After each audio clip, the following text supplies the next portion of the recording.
As a kid, I loved Kung Fu movies. So I went to Chinatown, trained with a wise teacher, and became a Kung Fu master.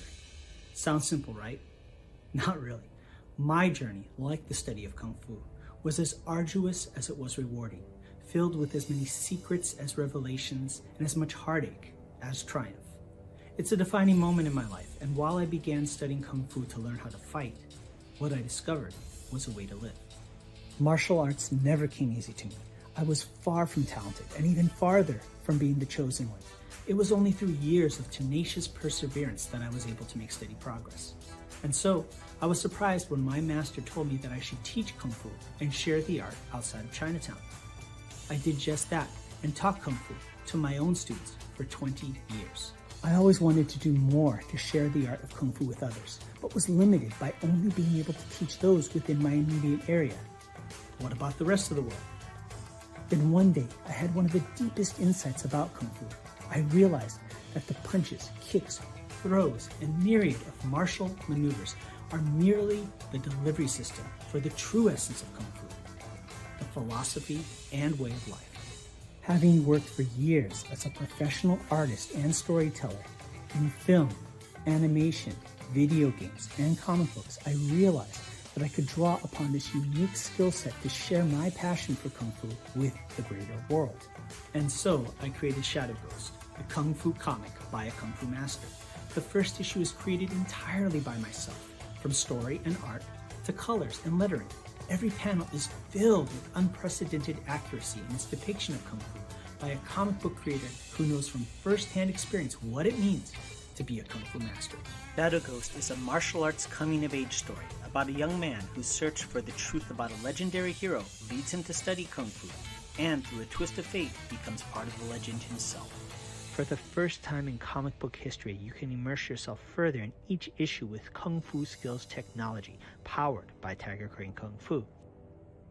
Scan the QR code at the back of the comic and follow an exclusive link to an online instructional video where I teach you Kung Fu techniques featured in this series. With Kung Fu skills technology, you can do more than just read about the Shadow Ghost saga. You can become a part of it. The first issue is completely finished and ready for print. All that's needed is for you to make a pledge of support so that we can fund the printing of the first issue. Together, we can share the wisdom of Kung Fu with the greater world. Shadow Ghost is the story of Kung Fu. It's about the people, the art, the culture, and the philosophy. It's my story and the story of those that I've learned from, taught, fought, and loved. Join me and become part of the vibrant legacy in a place and time where we might not be the chosen one, but where we can make a choice to be part of something bigger and greater than just ourselves. I'm Sifu Curtis Fujita, and this is Shadow Ghost, the Kung Fu comic by a Kung Fu master.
Hi, I'm Plugo, author, illustrator, comic creator, and the art director for Kung Fu magazine for more than 20 years. But I'm here to talk to you about a project that's really special to me. It's the middle grade graphic novel, A Tiger's Tale. Imagine the story of tigers and dragons and martial artists and monsters. So when I launched the campaign for A Tiger's Tale Volume 1, I did not know what to expect. But it succeeded thanks to a group of passionate backers. It was also awarded the Make More Comics art grant that year and was later featured as part of an art gallery exhibit.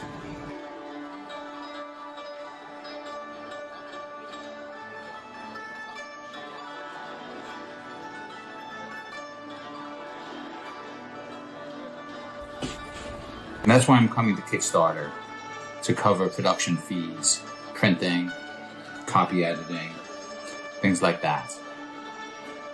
Books completed, with the exception of a few pages I've set aside for color over the course of the campaign. This turned out to be a popular feature of Volume 1's campaign, so I thought I'd bring it back for Volume 2. I think it's going to be great fun for everyone. Hope you'll support the campaign. I'm very excited about it. Thanks for stopping by.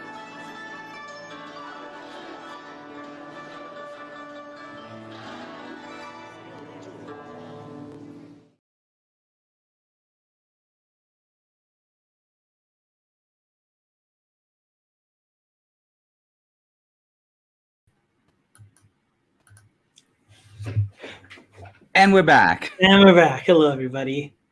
Welcome to the Comics Foo Show. I'm Curtis Fujita, and this is Patrick Lugo. We switched, didn't we? I know we did. We switched sides. Why don't you tell everybody what we're about, Patrick? You're always so good. I always forget my cue, right? So we're the Comics Foo Show, and we stand at the intersection between Kung Fu, comics, and all sorts of pop culture. And today we're starting our indie comic cavalcade. I called it a spotlight in the graphic, but I had to go for that alliteration. I like that. I like it. Very good. Yeah, so this is our second show today. And we have a really exciting guest, really cool project. Patrick, you had the initial contact with him, so maybe you could tell everybody a little bit about him and who we're about to meet. Yes, so I've been following the Ennead Rule of 9 for a little bit. I caught it online, and then when the Kickstarter for the trade paperback came out last year, I had to jump on it. I was just checking, and their Kickstarter campaign is doing great at 99 backers, right? And so we have with us the author of the Ennead Rule of 9, J.L. Johnson Jr. So round of applause, everyone, as the man enters the stage. And here we are. Thank you for having me. Thanks for coming on. I know we've been crossing paths and catching each other via various channels. So it's so great to finally be in one place at one time, such as it is online, you know. You would think that with all the different ways to connect that it'd be a little bit easier to do this, but time and time again, it proves to be tough. Yeah, especially during a campaign. And congratulations, first of all, on getting your number six funded. That's number 6. I also was at a convention this weekend, so pretty jam-packed weekend for me, but we were able to make it work. Excellent. Well, that's some strong comics foo. So anyway, JL, I've been trying to explain why I'm such a big fan of your work to Curtis, but I think Curtis will get the picture instantly if you shot him that elevator pitch that you deliver to John Lasseter or Walt Disney if you were in the elevator with him. Well, I would hope that this were a very tall building. But, like I said, fresh out of a convention, I left the convention about an hour away, drove straight here to hop on with you two. So I'm in a rhythm, so I'll just give you what I gave all weekend. When you begin reading any of the Rule of 9, you're entering the world of Amashik. And in the world of Amashik, there are a few pivotal things taking place at the beginning of our story. The first, you have Niawi of the Order of the Jade Crest, who is an ancient Halvin, which is my in-universe elf, basically, who is watching for the return of dark magic to the realms of men. A couple of hundred years before the story begins, magic is said to have been banished from Amashik, and it really only exists in pockets, and it's only the Hlavin who have full access to that ancient power source. The issue is that most of them perished during this cataclysmic event or have gone into hiding as a result. So Niawi is one of one. She is standing guard, making sure that magic doesn't gain a foothold once again. And unfortunately, at the beginning of our story, it's trying. So she has to set a series of events into place in order to stop that from happening. While that's taking place on the geopolitical front, you have Queen Ilaria Shadun and King Julius Caesar, who are the king and queen of the Republic Kingdom of Athea. The Republic Kingdom has been embroiled in a war for 52 years because Ilaria's grandmother started a rebellion and seceded from the Debashi Empire along with 8 other noble houses. When they did that, they formed the Ennead. They wrote the Rule of Nine. The Rule of Nine states that every 3 generations, families must give power back to the people. People must choose a new 9 to lead them once again for the next 3 generations. Problem is, they've never really done this before. So while in the midst of a war, Ilaria has to choose her George Washington moment, as I like to put it. Does she step back, facilitate this new system of governance into place, or does she go for the Julius Caesar route where she decides to grip tighter, turn herself into a tyrant, and change the course of the Republic before it really gets started? And in between all that for her, she obviously has her grandmother's legacy to weigh in on. And then finally, the last layer of the Rule of Nine is given to you by a few action and adventure characters named Donatu, Dofoli, Gideon, and Lannis, who are spread across the map on opposite sides of the magic, the political factions, and they give you the eyes on the ground as these macro events occur and change the landscape of Amashik, both politically and magically. So hopefully we were going to like the 122nd floor. Top floor, you're at the executive suite right now with the producers. But Curtis, do you see why I'm so into it? Oh yeah, and I love like already, like the world building and stuff. I already can kind of feel the depth of it, which is great. I absolutely love that kind of stuff. So sounds one of the things that I try to sneak in whenever I'm at a show. It's one thing to put a Kickstarter up, but you can't really, as you both know, trying to run campaigns, you got to get attention. So I would love to share that. And one of the things I have to do is get one of the fancy trailers that you two have. So at least while I'm trying to tell this, I can keep folks' attention visually. But I find that it shows, depending on people's reaction, I get the opportunity to add. And so when you bring up the world building, the world that we are playing in here when we are reading about and talking about the Rule of Nine is one that I started really as a world building project. So 5 or 6 years ago, which is about 2 or 3 years before I started the comic, I was just playing around building this world, cultures, religions, historical events, older wars, the cataclysm that I hinted at. All of that is built into Amashik.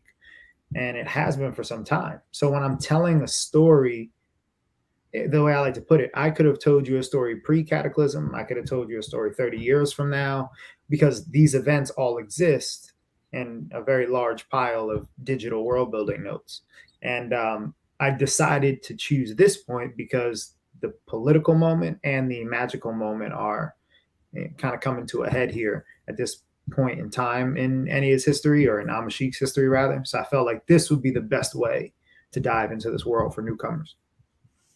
That's great. And you know what? I was just reading it earlier, right? Refreshing myself on it. And one of the things I really wanted to zoom in on was that you start like, what do they call it? Media res. You start like right in. It's not like long ago, The Hobbit, this, that, it's just like you're right in it. Like, and then, by page, was it like 3? Heads are rolling. Nice. And so, I mean, I'm a big fan of epic fantasy, and I'm totally, before we get into the, some of the details, right? I want to get a picture of your, which I know in your bio you've read Game of Thrones, Song of Ice and Fire, me here too. So right on. But I want to know some of your other influences, if there are any. I want to know what you've been reading in the realm of other realms. There definitely are other influences. Obviously the first that I can, go back to are things like The Lord of the Rings. Beowulf for me is a big influence in storytelling. I remember being introduced to Beowulf when I was 12, and that was, I remember leaving school after returning that book and then going to the library to get my own copy. And as a 12-year-old, that's not necessarily the coolest thing to do, but the book had that pull. So I remember pulling Beowulf, pulling Grendel, the story from the ogre side, and I loved that. And so I bring that up because questions of good and evil get turned on their head when you change the perspective. And that's one of the reasons why I love A Song of Ice and Fire so much. I think that one of the things that George R. R. Martin, among many, does really well in that series is plays with the idea of good and evil, and he centers it around what he talks about as the human heart in conflict with itself. And if you focus in on that and you start your story there, anybody's tale can be heroic or villainous. It really depends on, you know, if that's your starting point, or if you're observing outside events and then trying to find the motivating factors after. So those are just three, you know, some things that I'm currently reading or have read recently. You know, things like The Dark Tower, things like the Broken Earth trilogy, Brandon Sanderson, in the way that he can just tell a story from 20 different planets at the same time. All of these things influence me still today, but I think the three major things that got me started were Lord of the Rings, Beowulf, and A Song of Ice and Fire, in terms of those realms that really pushed me to want to do this on my own, because those are the ones that affected me most and affected me when I was youngest. That's great. That's awesome. Yes, you were saying that initially started out as like a world building project, and then it turned into this. What was was it just for yourself? You were just creating the world, or was it for like some type of project, and then it narrowed down to this kind of story? How did that come about? So it was just for me. And as I was doing it, there's a website called World Anvil. There's another one called Campfire, which basically just exists as places where you can world build online. And a lot of times it's for storytelling. Sometimes it's for tabletop role play. For me, I was really just building it, hoping that I was inspired to do something with it. At the time, had you asked me if what I was doing was for a fantasy story, I don't think I would have said yes. Probably because I didn't think I could pull it off more than anything. So really, it was just a place when I had ideas and I had a story to tell. I could go and I could talk. There's an event that I'm writing. I'm currently writing the fictional world history as well for Amashik, at least the first volume of it. I don't think I'm going to try and stuff it all into one book, but I'm writing about this event called the Marring in the Mountains. And if you go back to my notes from years ago, all there is a particular mountain range, a year, and then this event called the Marring in the Mountains, where side A decimates side B. And that was really it. And then I went about my business, you know, and I put a river over here and I called it, you know, this. And so when I went back to that with fresh eyes and more confident eyes, you could say, that Marring in the Mountains served a purpose, because now side A and side B they had a lineage now. You know, I was telling the story of side A and side B when I was writing The Rule of Nine. And so I was able to look at those notes and be a little bit more confident. But I think in the early stages, I was probably just doing it to flex this storytelling muscle in a way that was extremely private and no one ever had to see. Very cool. That's awesome. Yeah, I've tinkered with World Anvil, but you know, it's one of those rabbit holes, right? If you decide to start putting your time in that, you might not find time for other things. And 100%. I'm behind enough on my deadlines. I think it's that kind of, I would imagine you felt this, but it's kind of like when I was working on my book, you're creating it, but you almost feel like you're discovering the world, right? Even though it's your creation, right? But as you're going deeper, it's like you don't know where these things come, but they come to you and you're navigating it and discovering it. And that's just like such a joy, isn't it? It's so fun. And one of the things that, you know, every time I get to do a show, you spend 16 hours in a weekend talking about your work to people who are excited, not your friends who you're forcing to talk to, you know, or anything like that. People who are really into what you're doing. My friends are into it. I don't mean to be rude to them. But you find new ways to talk about it. So one of the things that I was saying this weekend, or I found myself saying, is I feel like I'm both dungeon master and every player at the table at a D&D session, a long campaign.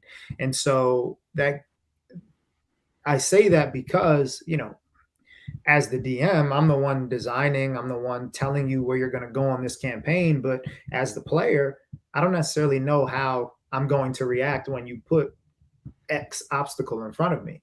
And so that discovery has become more real as I've gotten deeper into the story, because I knew who, for example, Anatu, who's one of the main characters, I knew who he was when I started writing him. And I kind of knew what general direction I wanted to push him. But as I got to know him better and write him more often, I recognized what he would and wouldn't do, what he is and isn't all about. And so now where he is in the narrative, where he is at the end of volume 1, is not really a place that I imagined him at. He's troubled by something. He's been trying to run from something, and it's caught up a lot sooner than I expected it to. But it just made sense when I was actually in the story and in the world to frame it that way. That's great. That's great. And I like that you said campaign, which I think is a excellent segue, because there's a live campaign right now for your book. So maybe, I know, Patrick, if you have it, maybe we could start kind of going over it, and JL can kind of guide us through what's going on here. Voila. There we are, like magic. And so this is who we've just been speaking about, right? Inatu, who we have right up front. Am I correct in that? Am I Yes. remembering correctly? All right. So shall we start with this video? Yeah, let's do that.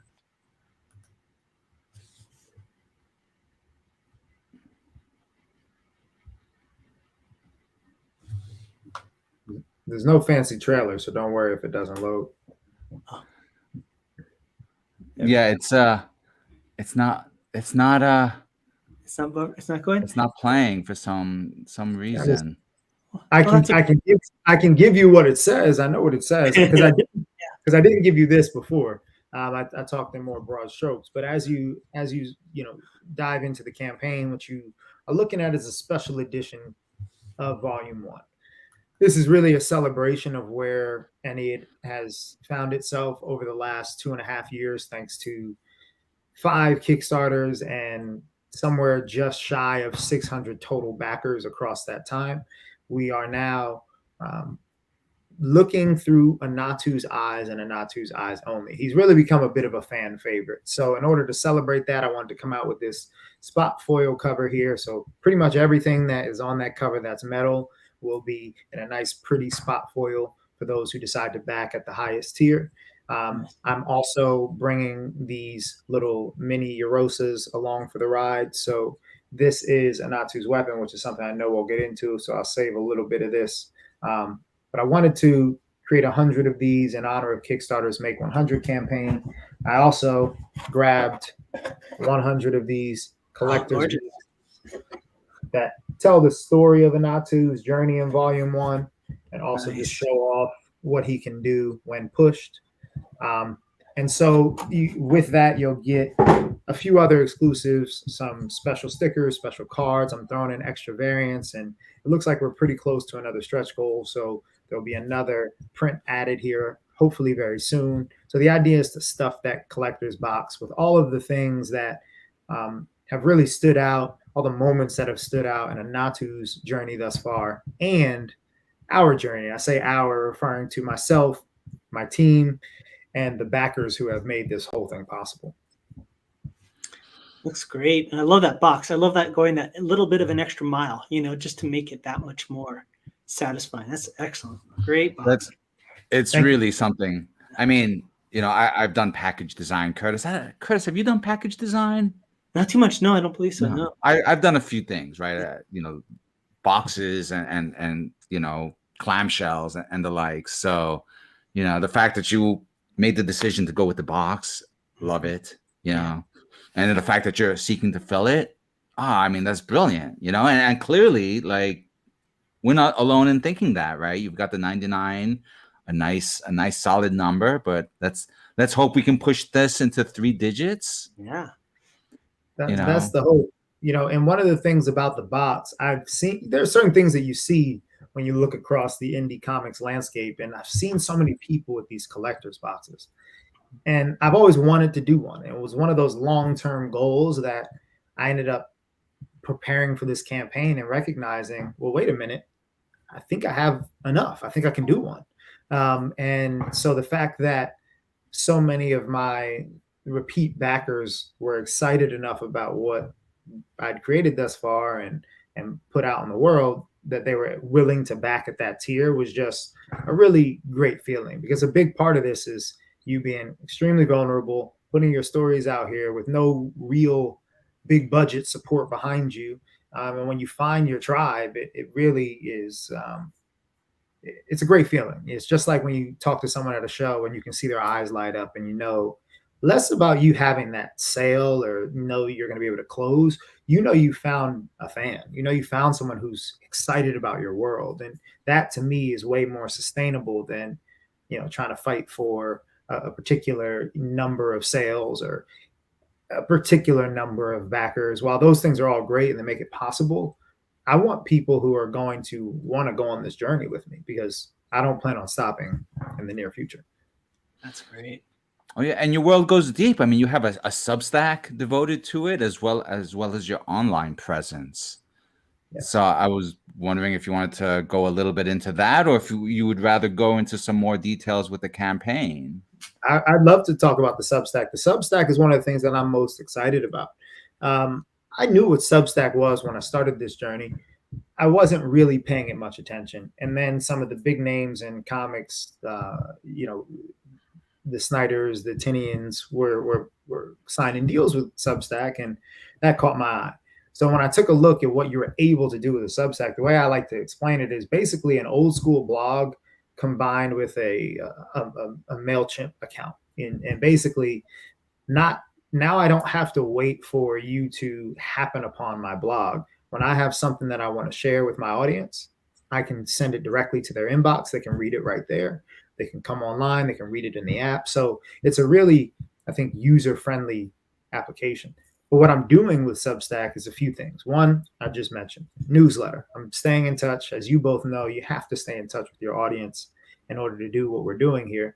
And it's an easy once every 2 weeks, just quick wrap up of what I'm doing. Every Tuesday, I'm releasing a page of the comic. So folks who don't really have the means to back on Kickstarter but want to enjoy the story, they can read along. It's slower. It's more like that Webtoons model, but you can get the story that way. So I'm 55 pages or so into volume 1, which is somewhere around 180-ish. So it'll be posting for a while, but I think that's a good thing. It gives people time to catch up and see what we're doing. And then behind the paywall, mostly, I do release some of the following for free every now and then. I am taking scene by scene and giving special author commentary on how I decided to come up with whatever you are seeing on that page. So the way you mentioned the heads rolling in the beginning of the book, that wasn't going to be the first scene. I actually just broke down 2 weeks ago, maybe, the scene that was going to be the first scene. And it was a way milder. It was actually a mother and a daughter playing a game like not unlike chess. And I got some really good advice that was going to bore half the readers to death, and you would never get your series off the ground if you did that. So I didn't do that. And then to double down on it, I even changed that scene and made that scene a duel instead. So I do things like that, give you insight there. I break down the magic system. I break down the political structure. I break down, all types of historical events that are the underpinning to the events you're seeing in the comic.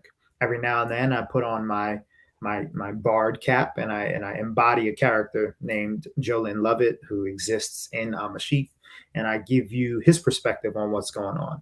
I like to do that, every couple of months, to give a big breakdown of some of the things that have come up over the previous post, just so folks get a summation of what they may have missed. And it allows me to embed a bunch of links so people can go back. And so one of the things that I love about fantasy is the ripple effects, the things that people get to do with your world when you're not there. And I say that because I've spent a whole lot of time in places like Middle Earth and Westeros without Tolkien or George R. R. Martin's permission. I've just hung out there in places like subreddits and coffee shops and in my own mind.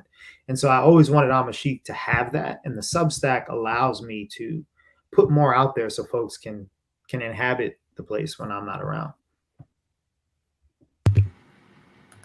That's great. That's excellent. And it's kind of an exercise, right? It kind of keeps you sharp for the main project, the main narrative, right? So that's amazing.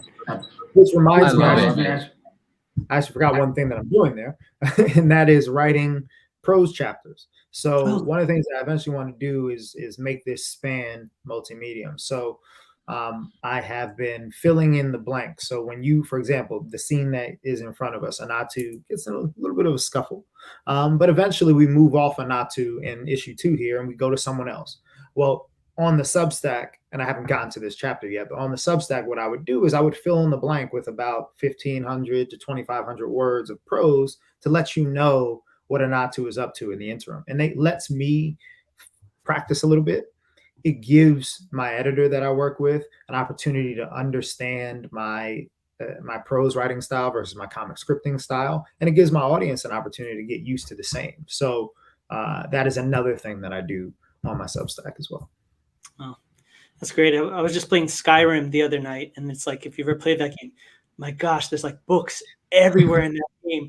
And I'm constantly just stealing the books and holding on to them and weighing myself down. But every now and then I'll read them. But the world building is just insane. I mean, all that kind of prose, and it's done in world, kind of narrative. It's great. So I love that kind of world building. The amount of times I've played Skyrim and the amount of consoles that I own Skyrim on is embarrassing. So I know exactly what you mean. Well, if you haven't noticed, I've made a particular point to linger on these fight scenes because they're fight scenes, and well, I mean, comics foo, right? You and I, JL, you and I chit-chatted a little bit about like the concepts and the practicalities of world building and martial arts, within a fantasy world.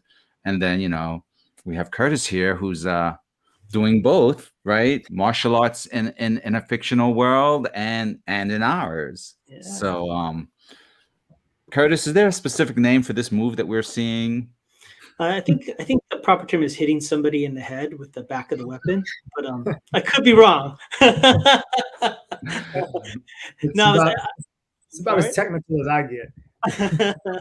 Hit him real hard. I love it. I love it. I was just thinking, I was looking at the weapon before the show, and that's like one of the big things is using the back end, using both sides of the tool. So it's great to see it represented in your book, There are a few influences for the weapon, and some of them are personal and some of them are just pure curiosity. And so I came upon the man catcher, the historical man catcher, which, if you don't mind, maybe you can see is a little bit closer to that design there. This was the original design of Anatu.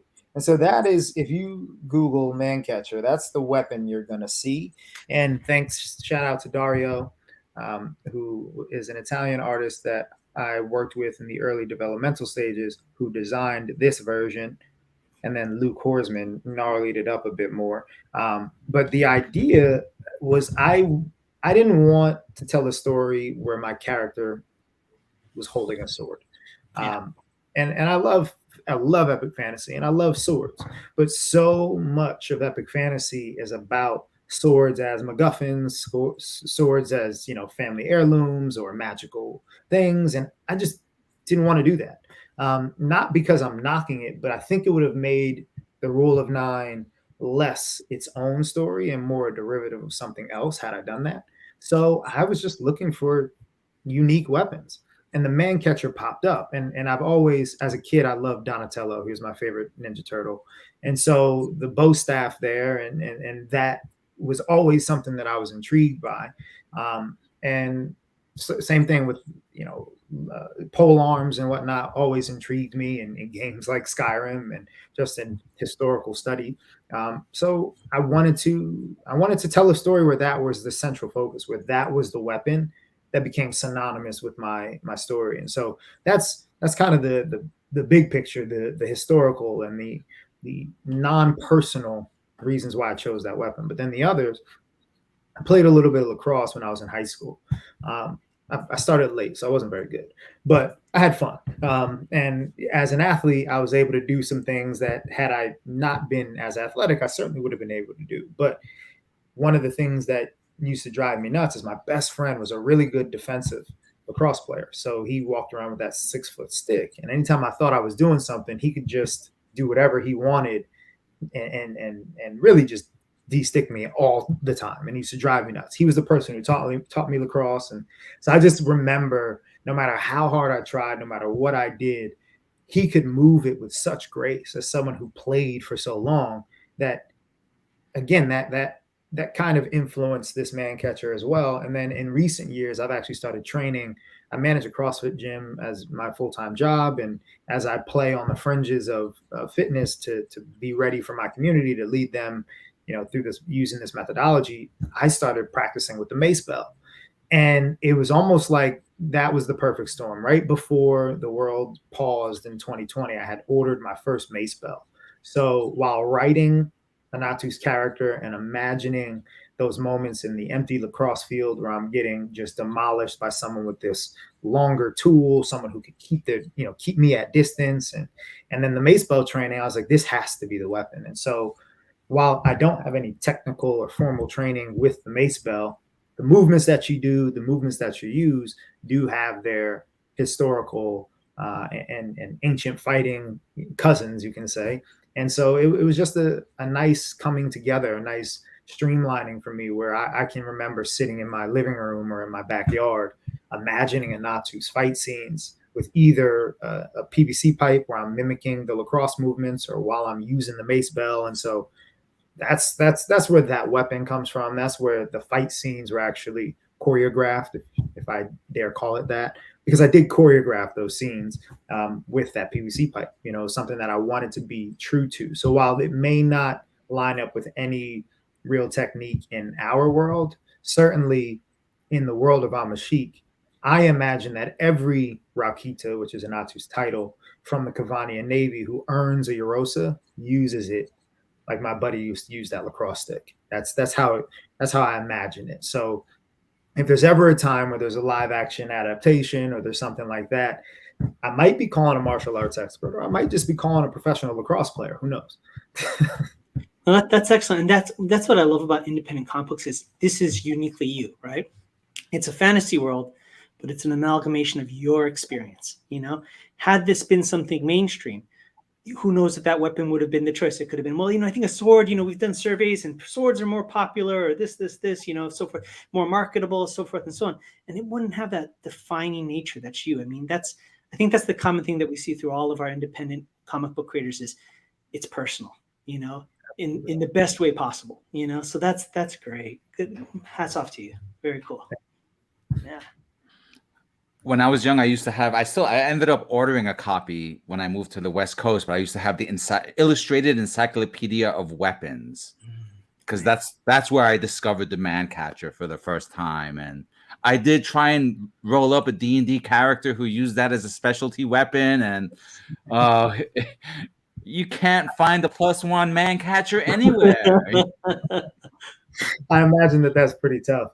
I love another thing, about just you bringing up that encyclopedia of weapons. That's one of my favorite parts about writing this story, is the moments where I'm not sure about something and I have to go down one of these rabbit holes and I have to figure out, okay, what would a man catcher have been made up of, and how sturdy would it have had to have been to be used as not only what it was used for, which was, holding those high ransom targets at arm's length, or more so, so they couldn't hurt you and couldn't get away, et cetera, but also as a defensive weapon, as we see Anatu use it. So that was when the research on the staff really went into play. And so while I don't have any firm answers as to whether or not, maybe I do and I don't want to share, whether or not this Yorosa will make it to the end of the story, or if it will morph, or if Anatu will be forced to adopt another weapon. There's actually a little bit of a hint in my shirt, but I'm not going to stand up and give it again. You'll have to watch the stream as to where he might end up if and when that does happen. And that has roots in another culture that that did exist, and that the Kavanians do embody a bit. And all I'll say is that that's Viking culture. I think all of us right now, pop culture has an infatuation with Viking culture. And so I certainly am not immune to that. And so I wanted to create a culture that had both the grace and the patience that it would take to wield a Yorusa and not, maim or kill their targets. But I also wanted a culture that had kind of the ability to be on its own and to stay free from, there's the shirt again, and stay free from, outside influence in a world that has some pretty powerful players on the geopolitical stage. So I knew they couldn't be complete pacifists, but I did want that juxtaposition. And you see some of that in Anatu's character throughout volume 1 as well. That's great. Great shirts. Thank you. Shirts are awesome. Look at him. There he is again. Nice. And I love the silhouette of his hair. It's such a big, important thing to have that great silhouette that defines a character. Definitely. I think he in terms of, so another thing that I can share about Anatu, he didn't exist in the early drafts of the story, which is one of the other reasons why I'm so proud of him as a character. And I wanted to center this first special edition around him. When I first wrote this, I had some very good friends, the ones that I kind of disparaged at the beginning of the stream, who read it as a comic book script. And that was one of the most kind acts that anyone's ever done for me as an adult, to read a script. And these weren't comic book fans. These are just friends of mine who, like me, had a lot of time on their hands early in 2020. But one of the most common pieces of feedback that I got was, hey, great story. I love what you're doing, but I don't know why I'm looking at all of it at the same time. Like, there's no adhesive, there's no glue, there's no convergence point in my perspective. And so I said, okay, that's good advice. And so that's where Anatu came from. So the Kavanian culture existed before Anatu existed. And the reason why I chose Anatu to be in the center of the story, in part, is because of the relationship between Kavana and Athea. So I talked about side A, side B. I won't in the Marring of the Mountains, but during that time, this is probably 100 or 150 or so years before the events of our story, the political landscape, the allies, the folks who were at each other's borders, clashing for territory, was completely different than what we have now. And from the fallout, the Kavanians decided to distance themselves from the rest of the geopolitical kind of power structure in Amashik. And so one of the things that they vowed to do was never to step foot on what they refer to as the mainland. So part of the Kavanian culture is stranded in the mainland, but those who fled to Kavana, which I can talk about the naming there and some of the ties to their language and their culture if you like, but those who fled there vowed never to go back. And so Anatu fleeing there, running from what he's running from, he knew he wasn't going to be pursued.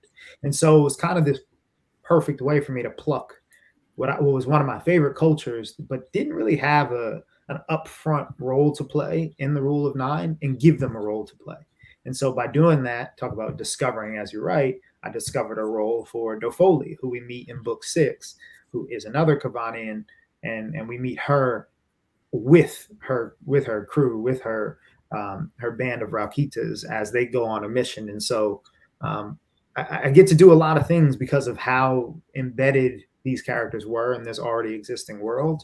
And but Anatu and this weapon and this conversation really wouldn't have existed without that feedback. So it's another just cool tidbit that I like to share. Oh, definitely. And just kind of want to compliment you and point out to the people watching, if you notice when Jail's explaining this, he says it with such conviction and no hesitation. That means he's really thought this out. That means he is an expert in his world, as opposed to, I was thinking maybe this, maybe that. I haven't decided. No, he is laying it down, telling you exactly how the world was built out and all these things. That shows a great deal of time and effort, And I appreciate that. Oh yeah, absolutely. So, excellent work. Right, he's a kung fu master in the lore of his world. I mean, exactly. And I have to say, those Erosas are amazing. That is such a great add-on. We see so many of the same kind of add-ons. And that's something you're trying to manage, right? Shipping, fulfillment, all those things. And that's just such a neat little addition for people. Really, really. Yeah.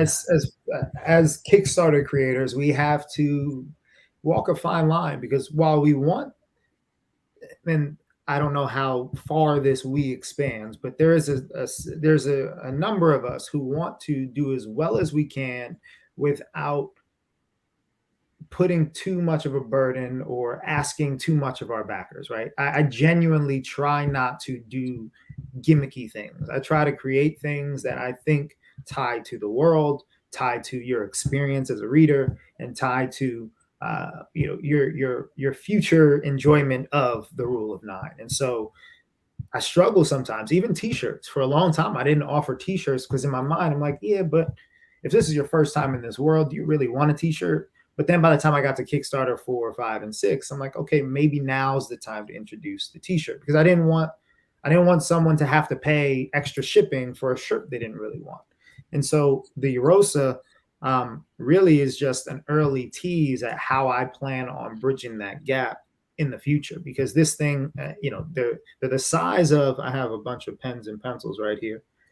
So this is your standard Bic LED lead pencil, not LED, but lead pencil, and it's the same size. So this thing will fit. It's great. Very easy in a comics mailer, even easier once I start bringing out these collector's boxes. So I can do these types of things. I can do these types of mini prints. And to me, this is, if I were able to get, Ice from Game of Thrones in this style, I'd put these all over my desk. They would just sit there next to me to inspire me while I worked.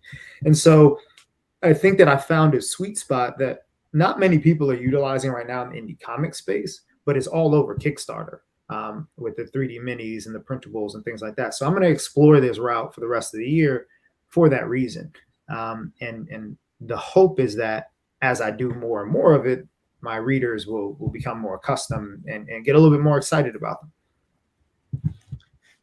Definitely. I like how you're saying it about being experienced. You see quite a few Kickstarters where they just start throwing random stuff. It's almost like you're at somebody's shop buying something, and then they just, you're buying, they just start taking pens off the desk. And what about this notepad? Do you want this notepad too? And I have this half-eaten sandwich, it's corned beef. And you're just like, whoa, what does this have to do with this thing, right? And this is a perfect example of doing it the right way, where it relates.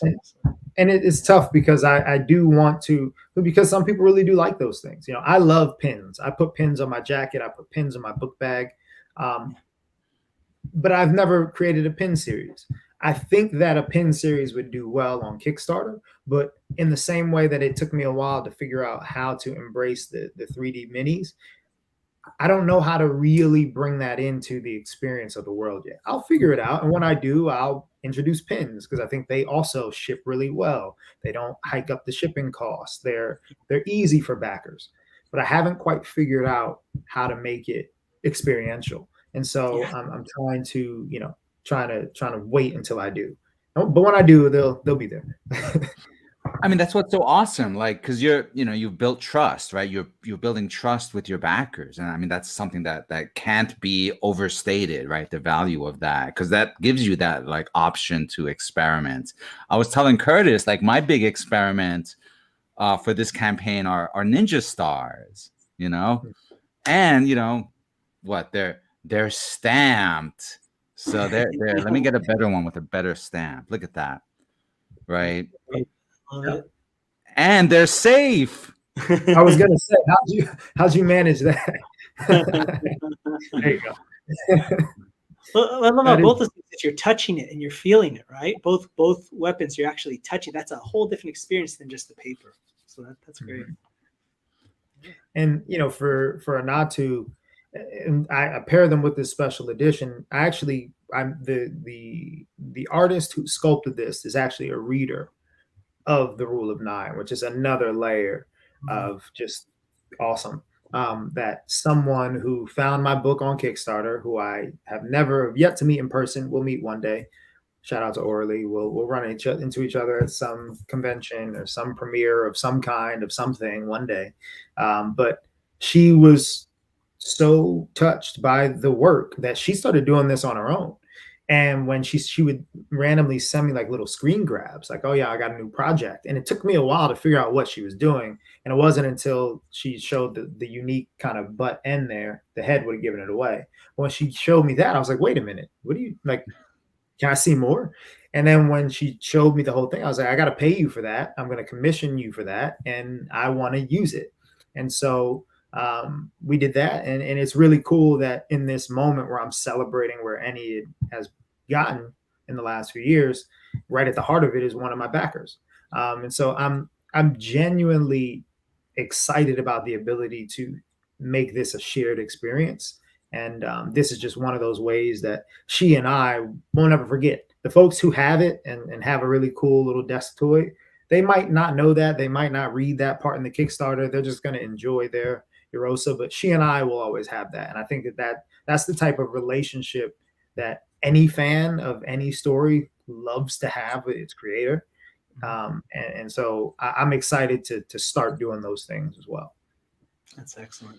That's so awesome. So I have to ask, I keep seeing that Erosa, and I just want to know, is the outer edge sharpened? Is it also a blade? Did I miss that detail? Well, the top piece is not a blade. These can puncture. So the way that I thought about, again, I mentioned pole arms, and you think about the halberd, right? And the way that it has the pick on the back of the hammer. Again, I'm giving away some of the other things that I wanted Ennead to carry at first, right?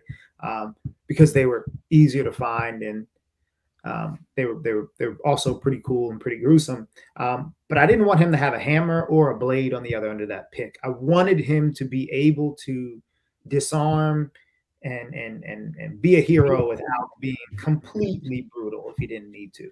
And I call it the Batman effect, right? And I call it this to myself. I don't run around talking about this, but Batman, I think, Superman, all these characters that are so iconic are that because they do their best not to kill.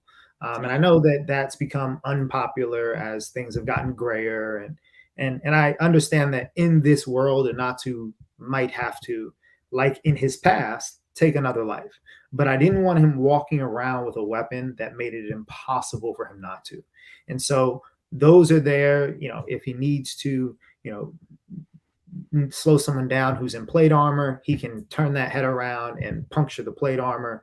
He'd have a hell of a time getting it out, but it's something that he could try, and not just have to worry about that steel butt end, to save himself when he wants to be offensive.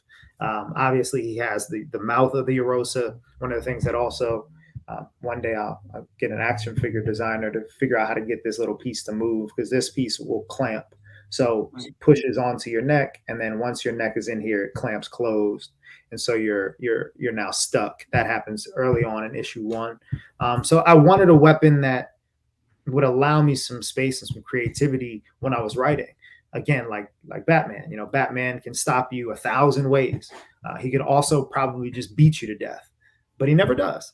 And so I wanted that, because that to me is one of the reasons why those characters are iconic.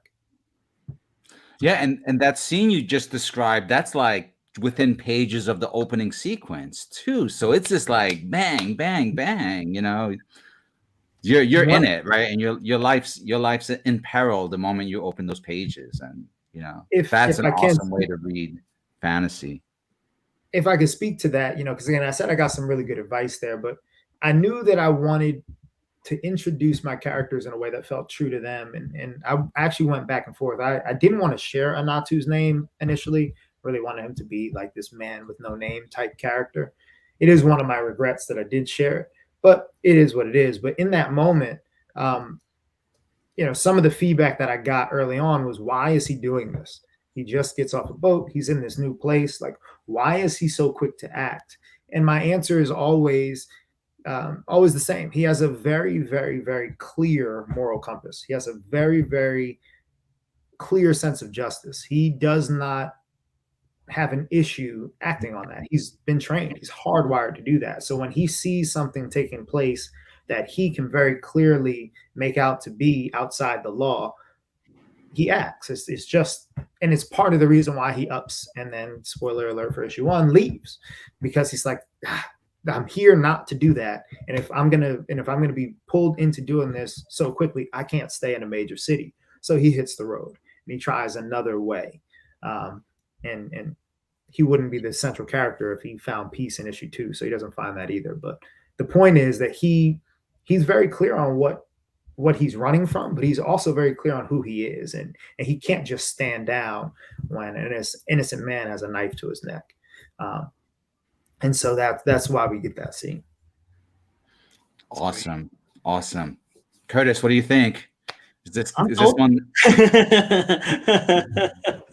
So you'll have another backer very shortly. So, but no, excellent work. You know, you can hear, you can't fake passion. You can't fake that level of caring. You know, the conviction you have is tremendous, and it looks like a great book. So we can't wait to see more and see the campaign be even more successful as it approaches the finish line. We are winding down now, but is there anything else you'd like to let people know about the project, or anything else coming up, or where they can find you?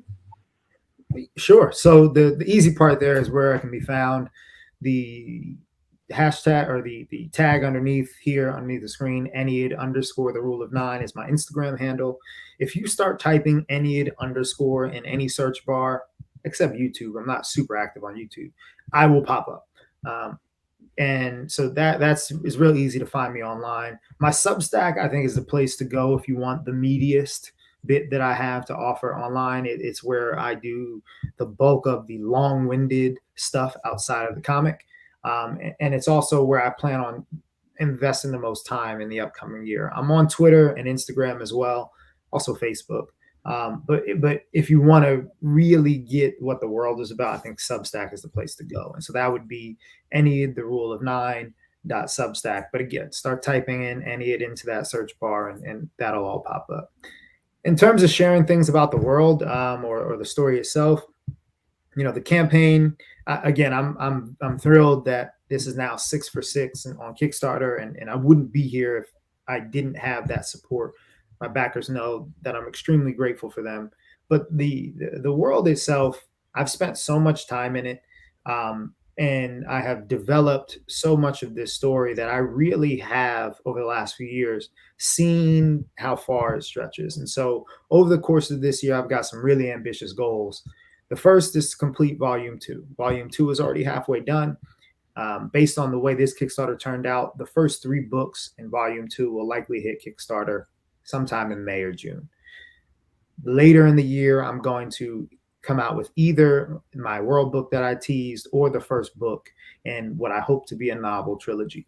And the reason why I'm going that route, I mentioned I want the story to span multiple mediums. And the way that I look at it, the events in the comics, you have a set number of viewpoints. The events that will eventually take place in the novels, they'll hear about in the backgrounds. It'll be chatter at the taverns. They'll react to it. They'll respond to it. And then the inverse will be true. The events in the novel will be shaped by some of the decisions that our comic characters make. And I have a really ambitious goal of threading the needle with Volume 3 of the comic and Book 3 of the novel, where you can have a really immersive and just full view of how the landscape of Amashik changes. And last piece here is talking about discovering the story.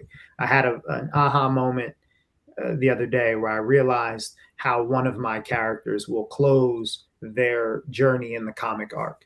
And they may be one of the few that leap from comic to novel, but I had that moment and I saw that. And so I say all this because I want creators to continue to think big. I had a thing on my wall that my mom put up when I was a kid, and it said, never let anyone dream for you. They'll never dream big enough. And I obviously took that to heart. So I'm really appreciative of you both having me on. If there's a return policy and you have folks come back, just let me know. I'd be more than happy to come back on with you and chat some more. Definitely. Oh, for sure. 100%. I mean, there we go. We didn't even get to show you Curtis's weapon collection, which he happened to just, come on, Curtis, show that. Yeah, blade.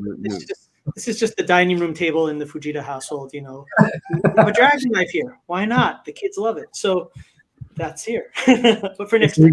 We got to get into that. Yeah.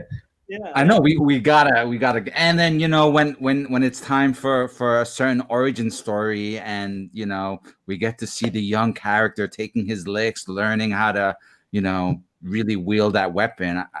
I think I could connect you with some people who can help you work out some specifics. You know what I'm saying? You know. There you go. Well, take care and good luck with the campaign. Thank you. And we'll be seeing you soon. Okay, take care. See you guys. Thanks again. Talk soon. Congratulations. All right. So I guess before we move on to our next guest, we'll take a quick break, show our trailers. Does that sound good? Yes. Hold on. We've got some special guests just waiting. So, but first. Okay.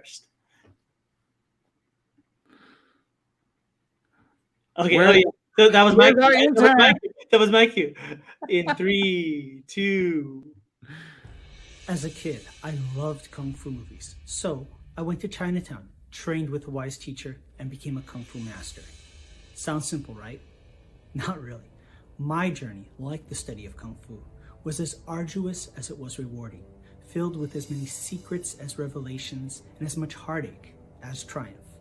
It's a defining moment in my life, and while I began studying Kung Fu to learn how to fight, what I discovered was a way to live. Martial arts never came easy to me. I was far from talented, and even farther from being the chosen one. It was only through years of tenacious perseverance that I was able to make steady progress. And so, I was surprised when my master told me that I should teach Kung Fu and share the art outside of Chinatown. I did just that and taught Kung Fu to my own students for 20 years. I always wanted to do more to share the art of Kung Fu with others, but was limited by only being able to teach those within my immediate area. What about the rest of the world? Then one day, I had one of the deepest insights about Kung Fu. I realized that the punches, kicks, throws, and myriad of martial maneuvers are merely the delivery system for the true essence of Kung Fu, the philosophy and way of life. Having worked for years as a professional artist and storyteller in film, animation, video games, and comic books, I realized that I could draw upon this unique skill set to share my passion for Kung Fu with the greater world. And so I created Shadow Ghost, a Kung Fu comic by a Kung Fu master. The first issue is created entirely by myself, from story and art to colors and lettering. Every panel is filled with unprecedented accuracy in its depiction of Kung Fu by a comic book creator who knows from first-hand experience what it means to be a Kung Fu master. Shadow Ghost is a martial arts coming-of-age story about a young man whose search for the truth about a legendary hero leads him to study Kung Fu, and through a twist of fate becomes part of the legend himself. For the first time in comic book history, you can immerse yourself further in each issue with Kung Fu skills technology, powered by Tiger Crane Kung Fu. Scan the QR code at the back of the comic and follow an exclusive link to an online instructional video where I teach you Kung Fu techniques featured in this series. With Kung Fu skills technology, you can do more than just read about the Shadow Ghost saga. You can become a part of it. The first issue is completely finished and ready for print. All that's needed is for you to make a pledge of support so that we can fund the printing of the first issue. Together, we can share the wisdom of Kung Fu with the greater world. Shadow Ghost is the story of Kung Fu. It's about the people, the art, the culture, and the philosophy. It's my story and the story of those that I've learned from, taught, fought, and loved. Join me and become part of the vibrant legacy in a place and time where we might not be the chosen one, but where we can make a choice to be part of something bigger and greater than just ourselves. I'm Sifu Curtis Fujita, and this is Shadow Ghost, the Kung Fu comic by a Kung Fu master.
Hi, I'm Plugo, author, illustrator, comic creator, and the art director for Kung Fu magazine for more than 20 years. But I'm here to talk to you about a project that's really special to me. It's the middle grade graphic novel, A Tiger's Tale. Imagine the story of tigers and dragons and martial artists and monsters. So when I launched the campaign for A Tiger's Tale Volume 1, I did not know what to expect, but it succeeded thanks to a group of passionate backers. It was also awarded the Make More Comics art grant that year and was later featured as part of an art gallery exhibit.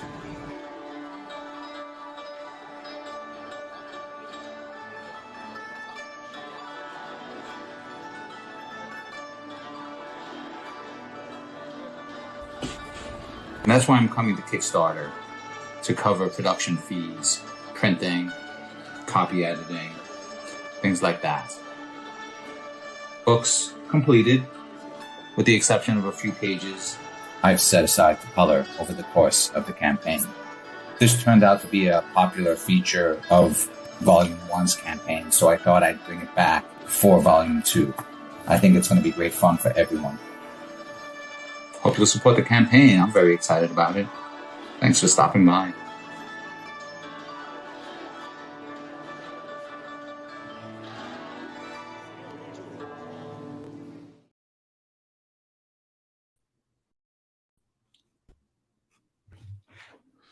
Thanks for stopping by, Curtis. I'll see you guys. Bye. See ya.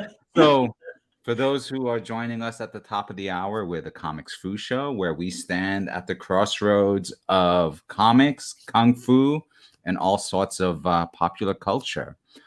And Curtis, I'm really excited to have some guests. Our next round of guests. One is an old friend.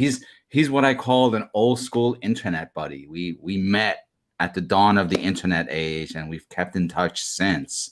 Nice. And then with him, we have one of his partners, or I should guess formally say his publisher. So let me just start by introducing Tony Wolf and Eli Schwab. All right. Hello. Tony, welcome. And Eli, welcome. Eli. Forgive me if I mispronounce any names. I know. Let's get that all worked out. Yeah. I know. And here's Daisy. Can you hear me, buddy? Yep, sounds good. Guest starring my puppy Daisy. With a cameo. Oh, well, you know, she knows I've been wanting to say hi to her, so that's great. She's very sweet. She was all resting, and suddenly she heard activity and came to life. Okay, Daisy. Okay. I know Patrick. You have a dog named Milo, right?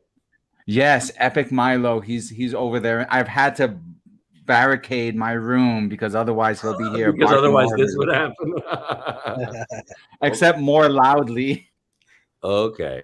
Yes. So thank you for having us on. And Curtis, this is my first time meeting you. Yeah, pleasure to meet you. Yes, same here. Definitely. All right, I'm excited. Yeah, so welcome for coming on. I'm so glad that you both have made it. I know, Eli, we chatted here and there. So, I mean, last time was on a Facebook. No, it was an Instagram live session where you were talking about none other than Tony's book. That's right. Tales from the Wolf. Yeah, I think we had just released it at that point. And I wanted to have mine right here too, but I shipped all the ones that are in my office here. I got to go back down to the warehouse/garage and get more. Excellent. That's all right because I have it. There we go. There, look at that. Oh yeah, that's right. The man himself. So Tony, since you're meeting Curtis from the first time, and we've been taking these elevator rides up and down to the penthouse of Netflix production studios, and so here you are trapped in the elevator. I guess both of you are trapped in the elevator with Curtis. It's roomy enough. So what are the production studios like, Curtis? What's the production like? What are the Netflix production studios like? They're kind of like the garage, kind of like how Eli's storage is is the garage. I was just trying to paint a picture for your elevator pitch. Yeah. Now exactly. go. Nice. Yeah, so let's Go ahead, all Tony. about it. So Tales from the Wolf is 220 pages of mostly autobiographical comics, very much in the vein of Harvey P. Carr and autobio-comics in that world. There's also a few articles which are comics which are more like articles. I've done 4 comics for the New York Times, which are essentially part autobio and part history. And Eli published it and has been consistently amazing and wonderful. My dog just settled down now, so that's also wonderful. Yes. Eli has been an incredible partner, supporter. We designed the book together over Zoom. Eli, Yes. what was that like for you? And thank you again for doing it. It was very fun. Honestly, Tony, you're a joy to talk to, full of energy, like very passionate about your work. So that was just very enjoyable to share with. And like exactly what you said, I would have InDesign up on my computer. I'd share my screen. We'd go page by page. We laid it out once through. Then we went back through and did art design. Then we went through it again and did, copy edits. Then we went back through it again. And we just did that over and over and over again until it was perfect, exactly what we wanted. And it was so much fun. It was enjoyable. It was like creative back and forth. It was just like a really great way to work on something with someone. And like, we're so lucky we have Zoom because I don't know. Yes, we yes. had the opportunity. Thank you. Well, Eli was looking to expand his publishing line, and I had been looking for a publisher for several years. All of these, essentially, it's a book of collected short stories. And many of them have been web comics, which were readable on various sites, some in the New York Times and some on smaller sites. And I had never collected most of them in print. There had been some mini comics published by my colorist for this book, Griffin, who colored, I would say, 75% of this book. And but I'd never had a book before, like a book with a spine, a book that was full size. And I always envisioned, essentially doing short stories for 10 to 15 years. And I said to myself, as I was cobbling away, writing, drawing, and hand lettering each one, I said to myself, one day I'm going to have enough stories to do a paperback book. And my goal was to do it by the time I was 50 years old. I didn't get it in for 50 years old, but I just turned 51. And so now we have a book. I was a year late to that goal, but I'm so thrilled that the book exists. And the other quick thing I want to mention, my concept always was that 3/4 of the book would be all these stories, some of which have been in anthologies over the years.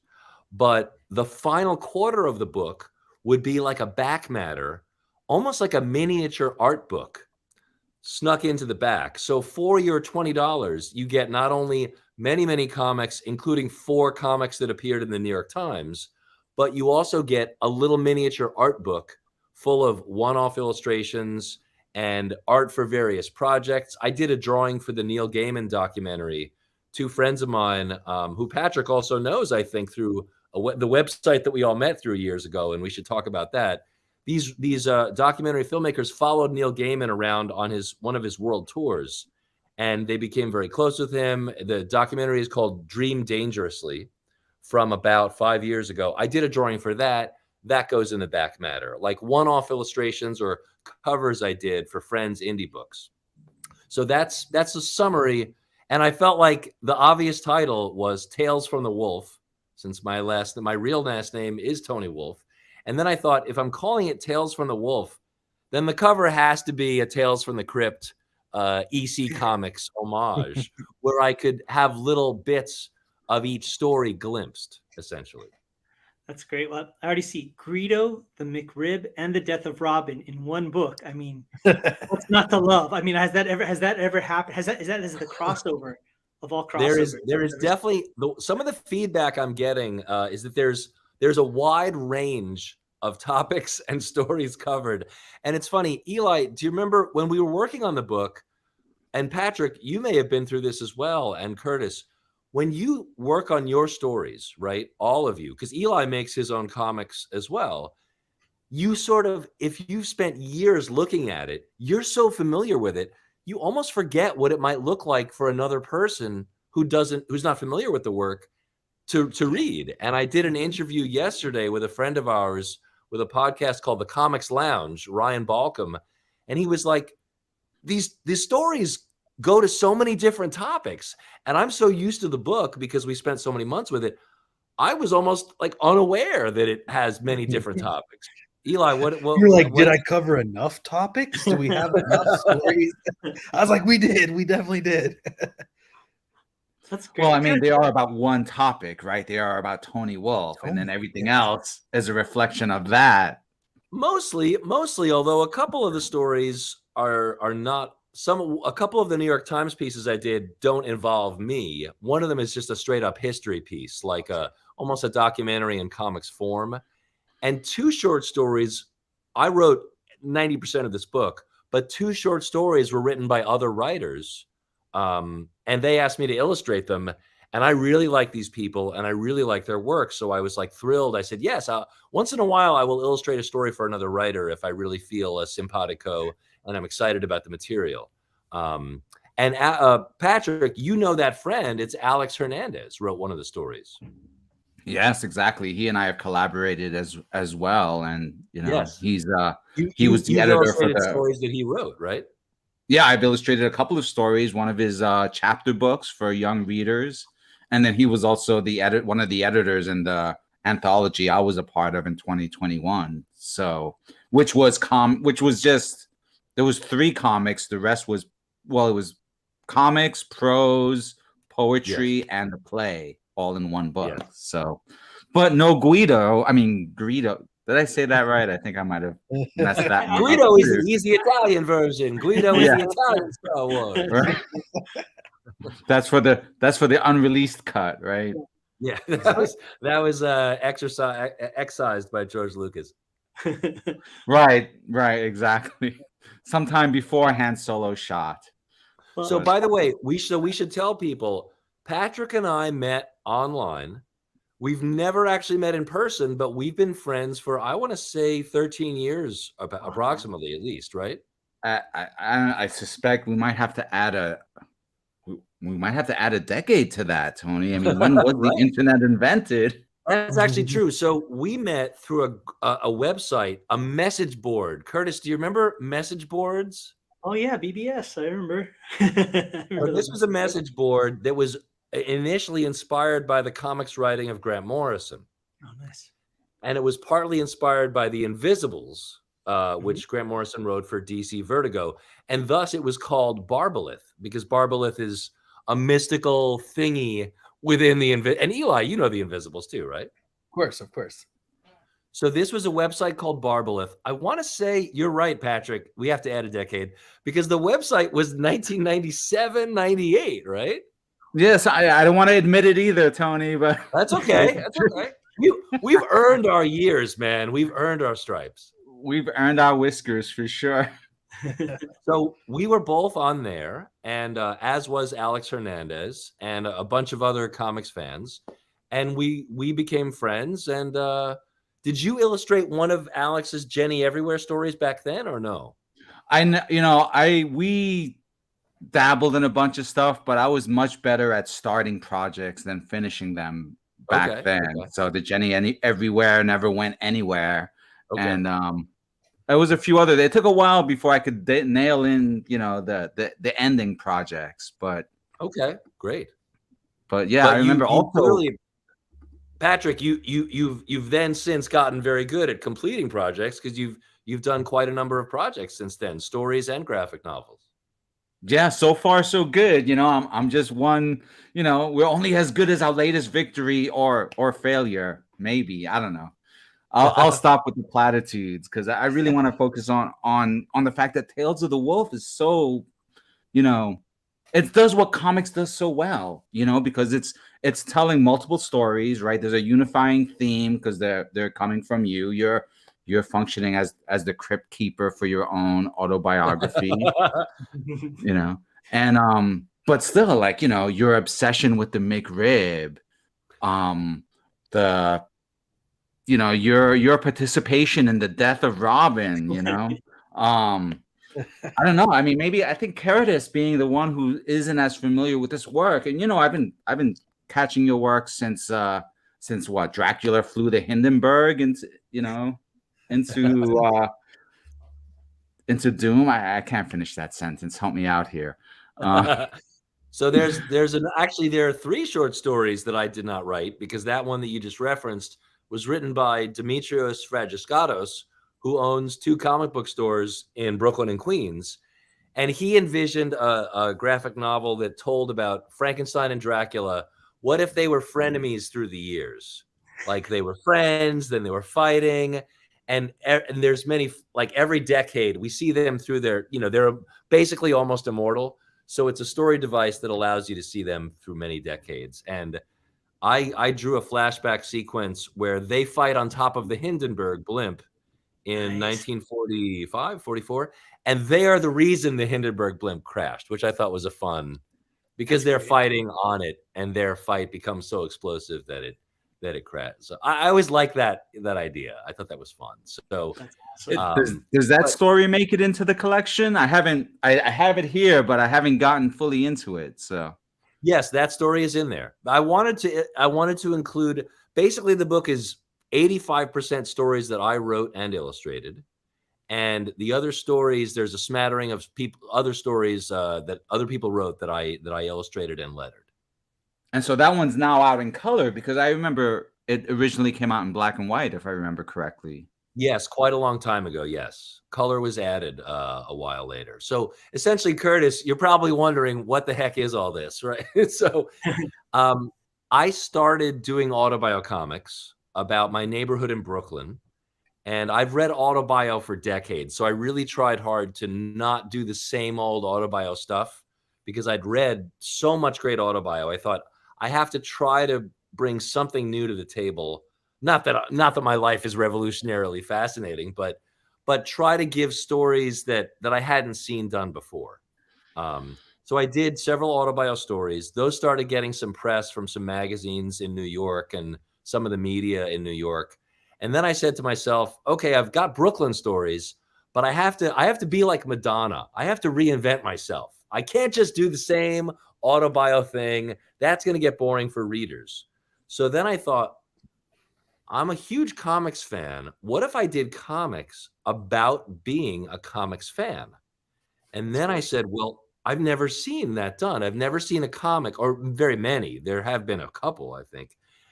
But at the time, which was 2015, I wanted to do a comic about what it felt like to vote to kill Robin when I was a teenager. And then I said, ooh, I could do a whole bunch of stories about being a comics fan that I hadn't seen covered extensively in comics blogs, in the comics press, etc. And then I was like, okay, what other weird topics can I cover? And then I said, I'm going to do a comic about my favorite strange, unusual ice cream dish. And that, I eventually was able to pitch that to the New York Times before it was printed. And to my shock, the food department of the New York Times took it and wanted to publish it. And that then began a relationship with the New York Times, where I kept coming up with weird food stories, if that makes sense. So Curtis, what do you make of all this? Well, I think it's great. I mean, it sounds almost like, looking at it on the screen here, it kind of looks almost, for lack of a better word, like a conversation. Like when you're reading it, it's like how a conversation can kind of meander between two friends and go from one subject to the next. And then yes. This anecdote and this is this. So I kind of like that kind of coffee shop kind of vibe that I'm getting from it, that you can really kind of go deep. And well, I really thank you. I mean, yeah. I definitely, that's great feedback. A lot of it is definitely like almost every comic is my inner monologue, which, as Eli knows, can go to many places. I mean, Eli, talk about the book, or, what are your thoughts? Oh, I think we're not hearing Eli. Sorry, there were some planes outside, so I muted myself. I was originally drawn to Tony's work just because I also really, really love autobio. I read a lot of Crumb growing up, and Harvey Pekar, And right now I'm loving Ginseng Roots. That's like one of my favorite books. I just picked up Craig Thompson, who did Blankets. Yeah, Craig Thompson. I just got Blankets to read. So I'm like really psyched on Craig Thompson. And our friend Adam Lemna kind of connected us and was like, I think that Tony's like looking, no. Adam Lemna just posted comics that you had sent him. And I was like, oh, I got to get me some of those. So then I wrote you and you were like, well, I think we just started talking and I was at that point trying to like diversify the brand, trying to get more books, more artists to work with, more stuff to go. I was redoing the website and I was looking for a lot of people and a lot of different types of comics to bolster the brand. And then so I was just like psyched on your work. We have another mutual friend, Ben Granoff, that I do the Devil in Detail, the Grendel Reread podcast, weekly, syndicated on YouTube or Instagram. Anyway, and just his recommendations and his like I just anything he says I like take at face value because he's got amazing, impeccable taste. So then I just, as soon as I read more of your stuff, I got more and more excited about it. And then, man, once we started working together, it just really went off. And I think even we did an interview, or we did a thing for Wizard where I was checking in with all the people who sent in submissions for the COVID Chronicle Wizard, which is just basically like another anthology that we did over COVID. And I was checking. But of course, it is inspired by Wizard magazine in a loose way. Curtis and Patrick, I don't know if you read Wizard back in the day. Yeah, I remember that.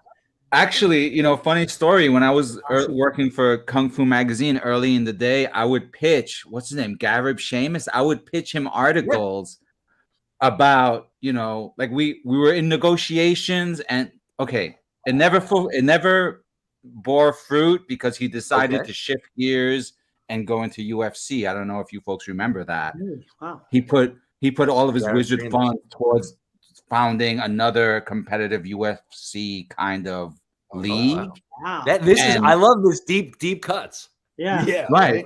So that's I gave you the ending of the story first, right? So the thing was that during Kung Fu magazine, I was pitching him a column and he was into it, where I would write like the Kung Fu background of comic characters, what martial art Batman studied, or, what kind of Kung Fu style Richard Dragon really should be. Just that kind of stuff. This is in the 90s, and, Kung Fu wasn't as popular as it is now. And I was in that rarefied position, hanging out at the studios of Kung Fu magazine. But yeah.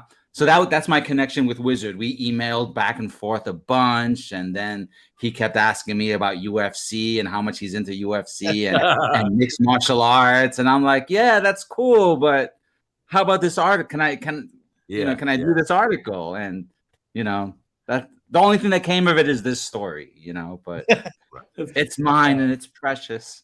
That's great. So Eli started this massive. Is each issue 300 pages or 400 pages? No, the first one was like 248 pages. Wow. Oh, that's a great X-Men riff. Great cover. Yes. Giant size. Thank you. That's David Browers from Canada, as well as colors by the previously mentioned Ben Granoff.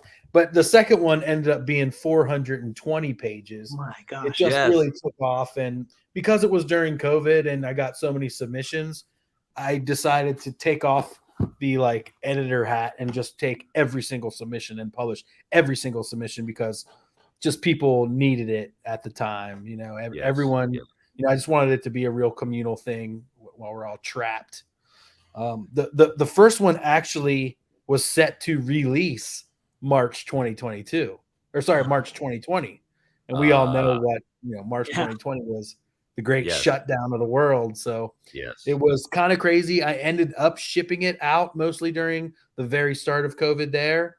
But then the second one was just fully done during COVID. Well, I have to commend you on your background there, because there's people that, you see them do live streams and you can tell like every Funko Pop on the back wall was bought in the last month or so, and they throw in the bounce light, the red bounce light. But I mean, you have the real deal back there. I see a Moebius Silver Surfer print. I mean, Yes. you got I the got all old my records. I TMNT got a stuff. Grendel mask. Oh my goodness. Yes. It's That's like the turtle wall mostly. All my turtle stuff. Jim that is Mahfood right here. AC Farley, Peter Laird. wow. This is the Kevin Eastman page. That's a Jim Lawson page, inked by Eric That's a Talbot. Peter Laird sketch? That's a Peter Laird sketch, yeah. Wow. Nice. Colored by Steve Levine, and then that's a Eric Lawson. Not Larson, Lawson. Okay. And this is a Feral Dalrymple Tuvok from Star Trek Voyager. Ooh. Awesome. It's like going into somebody's law office and you see the degrees from like Harvard and all these prestigious schools. As a comic book fan, right? These are way more meaningful. Oh, right? Totally. Right. I mean, by the way, I apologize that you're seeing like my living room, but basically because we have the dog here and my wife is away, I wanted to make sure that she wouldn't be. So if I sit on the floor with Daisy, she'll be chill after that initial excitement. So. Got it. Oh no! No need to apologize, Tony, because it's just like a nice mellow hang, and that's also what we like here at the Comics We're Crew sitting show. on the floor in Tony's house. Definitely. Yeah. Well, it's funny. There's a whole art form to setting up your thing for Zoom, right? I remember when DC did their Comic Con. I forget what it was called, but they had a DC Universe or whatever kind of Comic Con, and I think everybody was just getting used to this idea of being on Zoom. And you would just see the funniest stuff in the back. You would see somebody's couch with just like a sheet over it, and looked like there was a dead body for some reason.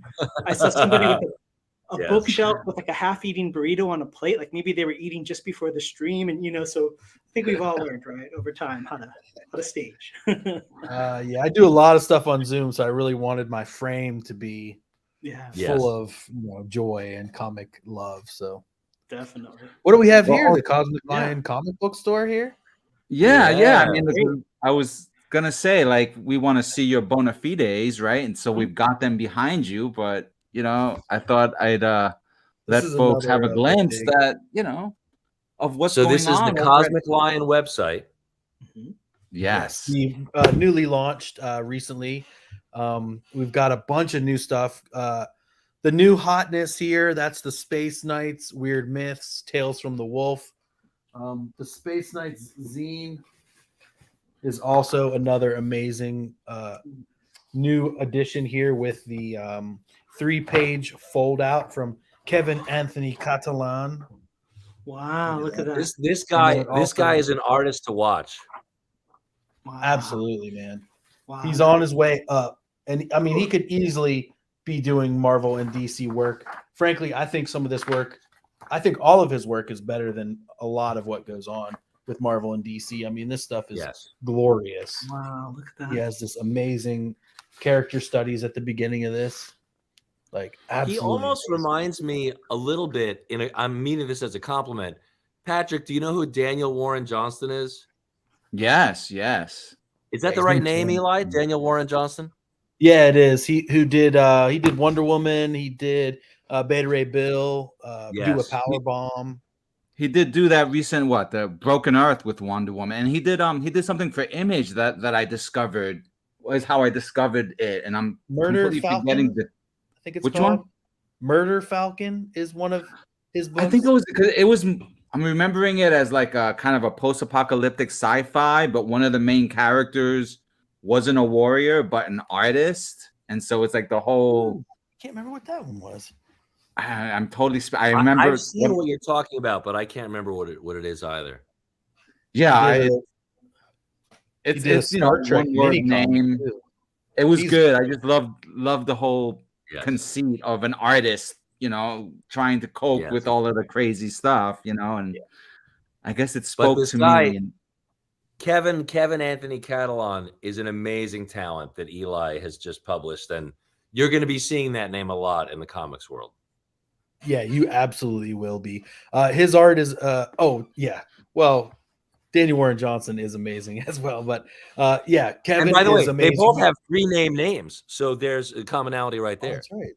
Kevin Anthony Catalan, and you have Daniel Warren Johnson. And you have the Space Knights, which is the reprint of issue 1. And issue 1 is like 120 pages of this. I was going to say, how is that just one issue? I don't know. And he's working on the second one. It's going to be the same length.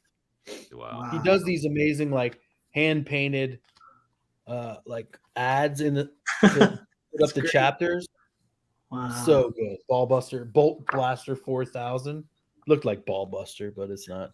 But yeah, I mean, he does just amazing work. Wow. Yeah, dude. So that's pretty amazing. Gorgeous. We got the Ghost Agents Treasury Edition. That's on. That just came over. Wow. Printed on newsprint. Oh, got that classic newsprint smell. Nice. Very intense. But this is a new big one. Our Kickstarter was fully funded, and I'm about to start shipping all these out. Still, Nice. most people haven't seen it, so that one's that was the deep cut. Cool. And of course, I've got my mini comic collection as always. Yeah, I really like that, man. And I love that the cover is a tribute to Kamiko or Kamiko. Of course, Yeah. Kamiko is the proper pronunciation. I was always wondering. Yes, Kamiko. Okay. That's great. That grid. And that Eli, classic that's got a couple of autobio stories from your life, right? Oh yeah, many autobio. I kind of mix it up with autobio and then strange little weird one pagers like Bob Marley in the Negative Zone or Frank Zappa versus the Space Mutants or something like that. Wow. Ace in Space. Ace Ventura meets Guardians. But so That's yeah, a awesome. lot of fun stuff like that, you know. Excellent. It's amazing. I mean, I'm loving seeing all of those examples, and I'm just loving how like you're playing with the standard format, but you're also not constrained to it. Like Tony was mentioning about like the significance, and I can relate to it, like the significance of having your book be comic sized, right? Especially nowadays, people are going with that with the smaller size, the young reader size. So to have that, you know, have your book fill a comic bag means something. But then what you're doing, right, is like you're totally just like, this book is going to be square. This book is going to be oversized. All different You know? sizes, yeah. Yes. I do have a square book as well too, but that's because that one was like a Instagram based comic with a comics collective called Next Panel Press. And so because it came out all on Instagram, that was just the chosen format, square. So I have a square book. Is that Elonia? That is Citizens of Elonia. Yeah, I've got one over here. Let's see if I can find it. Oh, I've even got another size. We really do play this. We've got I mean, CK's Ghost Agents, like chick tract style format as Oh well, my gosh. which is like 2x2. Yeah, Craig fun. CK killed this. That's very cool. I got to put this up on the store because we've got some of these left. And then That's the Craig Citizens CK? of Elonia was. Say it again. That was Craig CK on art. That's Craig CK on art What is- and colors and everything. Oh, this is yes. This was on Next Panel Press. That's right, yeah. And this was just kind of a strange mixture of different stories where like the main character is really like a planet. And I was going just stream of consciousness and it just kind of like went crazy. I don't know. The planet got stolen and sent into another planet and then turned into some marbles like the end of Men in Black. And then it just kept going out and broke the fourth wall. And then further out, broke that fourth wall. It was just that crazy. that's all. So is that like, would it be safe to say that that's what like Cosmic Lion is about, is like breaking those walls in terms of format or in terms of subject? Yes, absolutely. And you know, there's no boundaries to what I'm looking to publish, to what I want to publish. We also have the weird myths, which I don't have one right here. And that one's 8.5 by 11 magazine size. We have artists; those are creators from Turkey, or Ozan from Turkey, and it's all wordless, really amazing. They're almost like animations, and I feel like when you read this book, it kind of just like self animates in your head. The more you read it and the more you go through, like your mind just kind of like does it because of just reading and seeing. It's really, really cool. So there's that. I'm working with Barry Tan right now, who's another amazing artist. The Cartoonist Kayfabe guys just covered his new book, and I'll be publishing it in the United States, the Contraband Comic Cavalcade. It's right. I'm just working on it right now.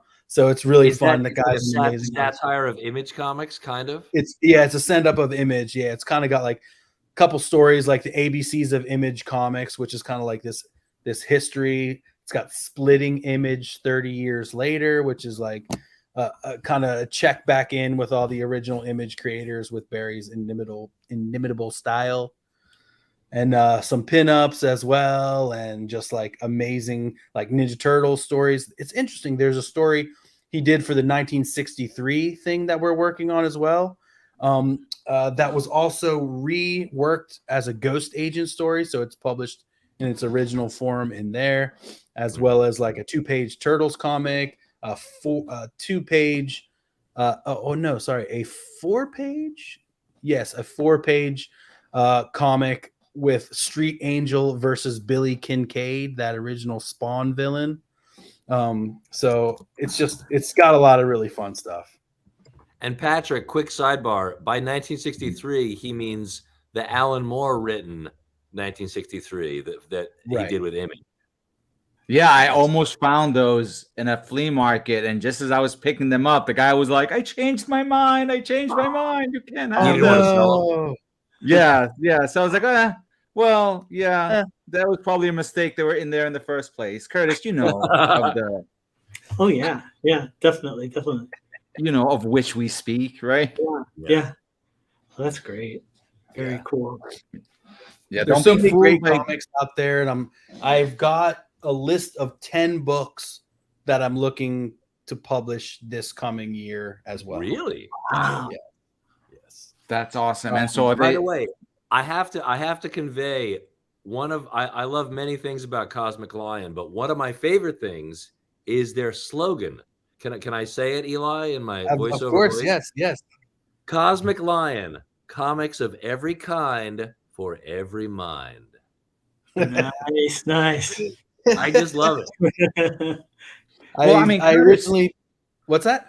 No, go ahead, please. I originally pitched that slogan when I was working at a music venue in Vermont called Nectar's, which is a beautiful venue in Burlington, Vermont, where the band Fish got their start, a favorite band of mine. And I pitched it there as music of every kind for every mind, and they didn't pick it up.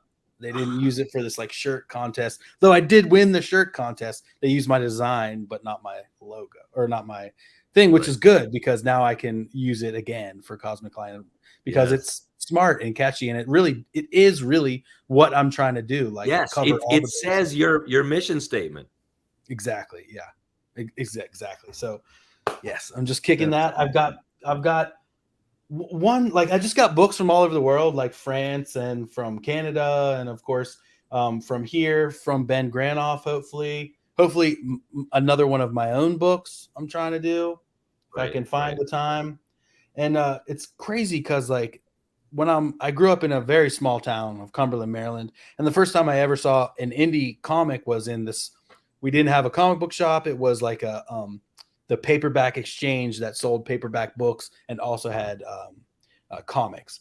And so I found this like underground comic. It was just stapled paper, and I kept it in this like locked drawer in my thing all this time. And so recently when I went home to like clean up my room or whatever, and I found it, and I was like, I bet I can find this dude. He's like got to be on Facebook. So I found him and reached out to him. All of a sudden, like, turns out he's already in the Cartoonist Kayfabe group. He's working on his new book. And so I'm like excited to like hopefully help him get his book out as like this kind of full circle thing of like, who is the guy?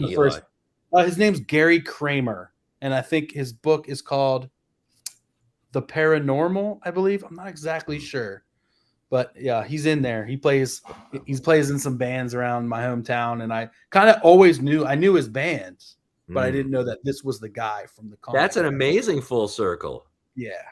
The so I'm excited to help him out. First underground comic you ever saw in your life. That's right. And apparently he worked at Paperback Exchange, and he knew all these people, and he knew Kay. Of course he knew Kay, the owner, who later turned the store into a witchcraft and occult store, which I was still like, okay, I'm down for this. Yes. Every kind. Yeah. Quick sidebar. I know, Eli, you're old friends with Ben. Do you know a guy named Sal Cipriano or Cipriano? A little bit. He lettered a book that we worked on, and I was reading some Vertigo book or something recently, and I saw that he lettered that too. Yes. He was a letterer, and he also wrote and drew his own comics many years ago. I knew him from a message board. I think that's how I met Ben, was through Sal. That's how I met Ben too. I haven't really known Ben for that long. Only a couple years through the kayfabe group. Oh God, I thought you guys. When we realized that we're like, we just realized that we're like basically the same bearded Jewish man that loves the Grateful Dead and Grendel. And we're just like, we're the same dude. So like, you're like your soul brothers. Best friends. Yeah. Yes. It happened quick. But yeah, this guy, Sal Cipriano, eventually became a letterer for Marvel, DC, for tons of books. And I think now he's freelance. If you guys ever need letterers, he's great. Oh, good to know. Good to know. Oh, that's awesome. Were both of you always headlong into the indie scene, and that was your interest, or were you kind of in the mainstream stuff as a fan, and then kind of gradually became into the indie stuff, or what? It's an interesting story. I was always a mainstream fan first, and then like a lot of readers, I still read superhero comics, but then I started finding out about indie stuff. Yeah, really in the mid to late 1980s, with even things like Kamiko. But then I got a hold of American Splendor by Harvey Pekar. I started seeing the work of Dean Haspiel, who now I'm good friends with, and he gave me a quote for the book. And I just started discovering more and more indie stuff. And for me, like, I still read superhero, but I also got very deep into the indie scene. Yeah. So Eli, what was it for you? What was your path? Yeah, same about for me, but it's interesting because like really looking back, because my first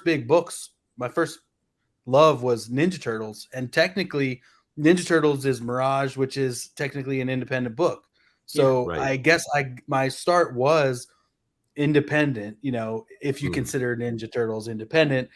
I was young enough to where I bought a couple Mirage books and I was like, this is scary. What's going on here? Michael Zulli Turtles? I don't understand this. Yes. I remember getting those books when I was really little and I was like, what the? And so then I moved to like the Archie books and quickly became huge into Marvel. Generation X, Chris Bachalo, but Chris Baccello, I think is the correct I've learned recently. And I never knew how to pronounce his name either. Yeah. I know we read these names and we never really know. Yeah. But recently working with, Grendel and stuff, I've learned that it's Kamiko, and then working with some other people who worked on Shade the Changing Man with Chris Bachalo. Now they say it Bachalo. Right. Yeah. Another one of those names is Bill Sienkiewicz, right? Oh, I know. Gosh. Which I didn't know how to pronounce for a long time. I would just take my best shot at it for a while. Yeah. I had to ask him direct. He was one of the first creators I ever met, and I was just like, how do you even do that? Right. Well, my question, Tony, were you able to pronounce it the first time you met him? Did you just go for it anyway, or did you be did you find a workaround? Well, I mean, when you meet a famous creator at a convention, you don't often say I call it the Charlie Brown effect. Like in the Peanuts cartoons, everyone says, hello, Charlie Brown, but I don't walk up to Eli and go, hello, Eli Schwab. So I met, now, I don't know if this is where you were going, Patrick, but Bill Sienkiewicz gave me a quote for this book. For this book that Eli published. There's a quote on the back cover. Bill Sienkiewicz, Eisner winner, Eisner Hall of Fame, Emmy nominee. He's right up here. And that for me, I'm also an actor. That to me feels like Martin Scorsese giving me a role in his movie or something. You know what I mean? To get Bill Sienkiewicz to endorse my indie book and say, Tony's work absolutely stands alongside that of Robert Crumb, Linda Barry, and Harvey Pekar. I was, I can die now, guys. But I started to, I met Bill at small conventions in New York City. I want to say in the 80s or the 90s. And at that time, In my teenage years, I was determined to be a Marvel and DC artist in my teenage years and childhood. And then I kind of fell out of love with drawing all the time because I'm a pretty social person. I'm a weird mix of introvert and extrovert. And I got more into acting. And acting is creative, but it's with other human beings in the room. Whereas, and you both know, everyone here on this Zoom knows, even though it's not Zoom, that making comics means you sit alone for hours and hours to write it, to draw it. Curtis, you said you've done coloring also, right? It is labor intensive. Oh yeah, definitely. And so I didn't draw much throughout my 20s and 30s. I kind of was like my dirty secret. Like I wanted people to think of me as an actor, not as an illustrator, because I was afraid of being called a jack of many trades, master of none. Yeah. And so when I met Bill Sienkiewicz at these small conventions, I met him as a fan, never thinking that like 30 years later, I would be getting a quote from him from my book that I wrote and drew. But when I hit 40, I was like, I'm not getting acting work, but I wasn't getting much acting work. And so I was like, maybe I should get back to trying to do some comics, if only for fun. And every story in that book is pretty much a passion project. My tactic was to crank out 2 or 3 short stories a year and hope that I could eventually collect them in a book. And then I got very lucky and got, lightning struck. And now I have 4 New York Times credits that I wrote, researched, and illustrated, kind of like playing journalist, right? I got to play Clark Kent, where those comics are like my train of thought mixed with a journalism article sensibility, but it's all illustrated like a comic. Anyway, years go by. When I did the story about killing Jason Todd in the Batman comic and what that was like, I was on Twitter and I used to host a podcast. I used to co-host a podcast called The Action Room, and we interviewed a lot of celebrities. And this is back when like podcasts were new things, right? So because we had a geek podcast before there were 8 million geek podcasts out there, we started getting invited to red carpet events in Manhattan, interviewing celebrities for major movie premieres. And because I'm an actor, I was very comfortable being on a red carpet, joking around and bantering with a celebrity. I wasn't really like intimidated or scared. Anyway, we built up a little bit of a Twitter following, not enormous, but something. And then I tagged Bill Sienkiewicz. I basically sent, once that Batman comic came out, it was on Bleeding Cool. Bleeding Cool printed the whole thing in its entirety. It was an 8-page story. And I put a lot of work and research into it. So I started tagging Jim Lee, Bill Sienkiewicz. I was like, at the very least, these people might read a free webcomic, right? Mm-hmm. Because it's about Batman, and no one else had spent 6 freaking months doing a whole comic about what it felt like to kill Jason Todd. And Jim Lee, Scott Snyder, Bill Sienkiewicz, they all read it. And some of them retweeted it. Like Jim Lee retweeted it, Bill Sienkiewicz. And then Bill Sienkiewicz started following me on Twitter. And I was like, okay, I'm very thankful. This is 2017, right? 2015. And that article, that comic about Batman got in New York Magazine and Vulture, like their pop culture thing. So now Bill Sienkiewicz and I will occasionally like talk on Twitter, kind of banter. And I really tried not to push the gas pedal on that too hard because he's Bill Sienkiewicz. So I would only kind of like say hi to him sporadically because I didn't want to overstay my welcome or presume some real deep. And then I would see him at conventions and always just take some time and talk to him, really more about his stuff. And then over the years, he started taking more of an interest in my comics. And at one point, he pulled me aside at Mocha and was like, what you're doing is really good. It's really special. Like he sat and talked to me for 15 minutes. And I was like, once again, it was like Martin Scorsese pulling me aside to talk shop for 15 minutes. I was pleasantly stunned. So as the years go on and I started to think about this book and I started to think about who can I get for quotes, right? Because when you publish a compilation, you would like some quotes. And he was like the Mount Rushmore. And I was now he and I have then, he started like writing on my Facebook about my parents. Oh, your family looks really nice. And your parents, like he started taking an interest in my life outside of my comics.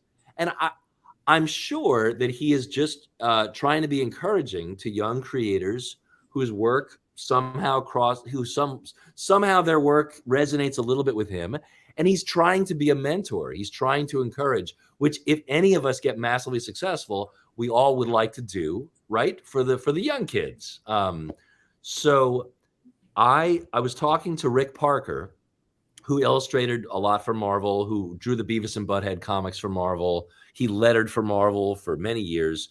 Rick Parker just sold a book to Abrams Arts, which is going to be a pretty big deal. And it's about how Rick Parker was a bohemian, artsy bohemian who got drafted during Vietnam, and what it was like to be a bohemian, artsy hippie who got drafted during Vietnam. And that book I've seen a lot of, and I think that's going to be a major book. Anyway, I went to Rick Parker. This is the end of this long story. I went to Rick Parker and I said, I really want to ask Bill Sienkiewicz. Rick Parker had already said yes to giving me a quote. I said, I got to admit, Rick, I'm a little nervous. It's Bill Sienkiewicz, you know. And it's like, do you have any advice for me? And he was like, dude, you're 50 years old. Your work is great. Take a swing for the fences and ask him. You have enough of a friendship with him. He's written on Facebook about your personal life. He actually gives a shit a little bit, like at least a little bit. Ask him. Ask these pros. You know, the worst he can do is politely say no. And encouraged by those words from this guy who knew Bill Sienkiewicz as a personal friend and everything, I asked him, and he said yes. So that's the end of that very long story. And so I didn't actually know how to spell his name until his Twitter around 2015. His Twitter says Sin Kev Itch. Like it says Sin hyphen Kev Itch. And I was like, now that's forever in my head. That's great. Awesome. So, okay, there was a reason I asked you, Tony, because Curtis, how kung fu is that story? Oh, yeah, totally. It's like, you know, you meet the master that comes down to the mountain to help you out in your time of need, you know, and that's what I love about comic books. Like I started at Malibu when I was like 15, Malibu Comics back in the day when I was like 15 years old as an intern. And I don't know about you guys, but back then we couldn't tell what these creators look like. You know, they were just these names, and you visualize them like their characters, you know, and then you meet them, and some of them are a little frumpy, a little nerdy, that kind of stuff. And you start to realize that they are just like the superheroes at the conventions.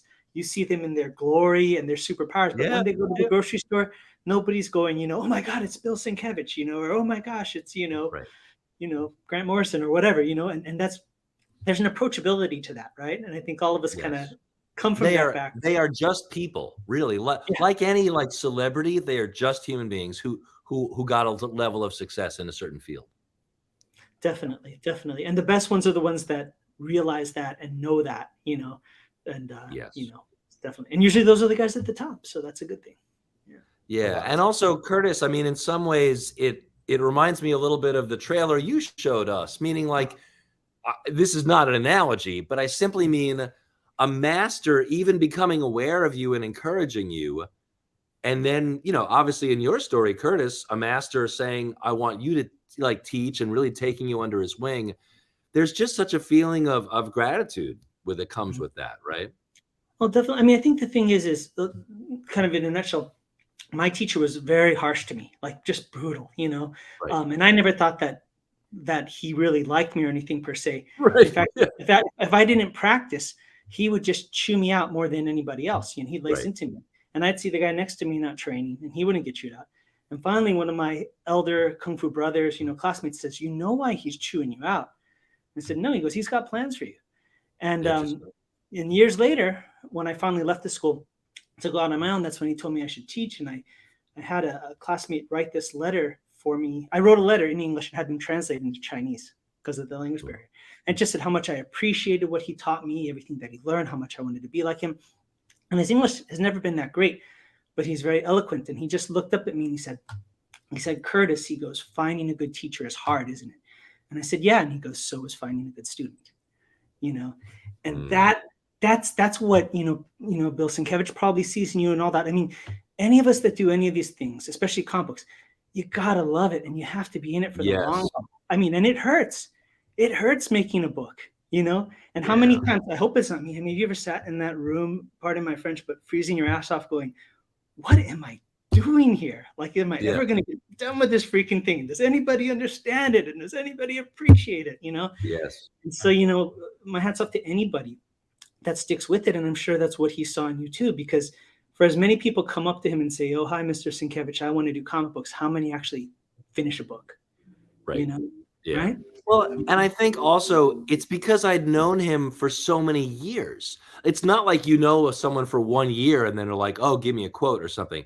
I think he saw that, like all of us, we're in the trenches. We're doing this consistently over 12 years, 20 years.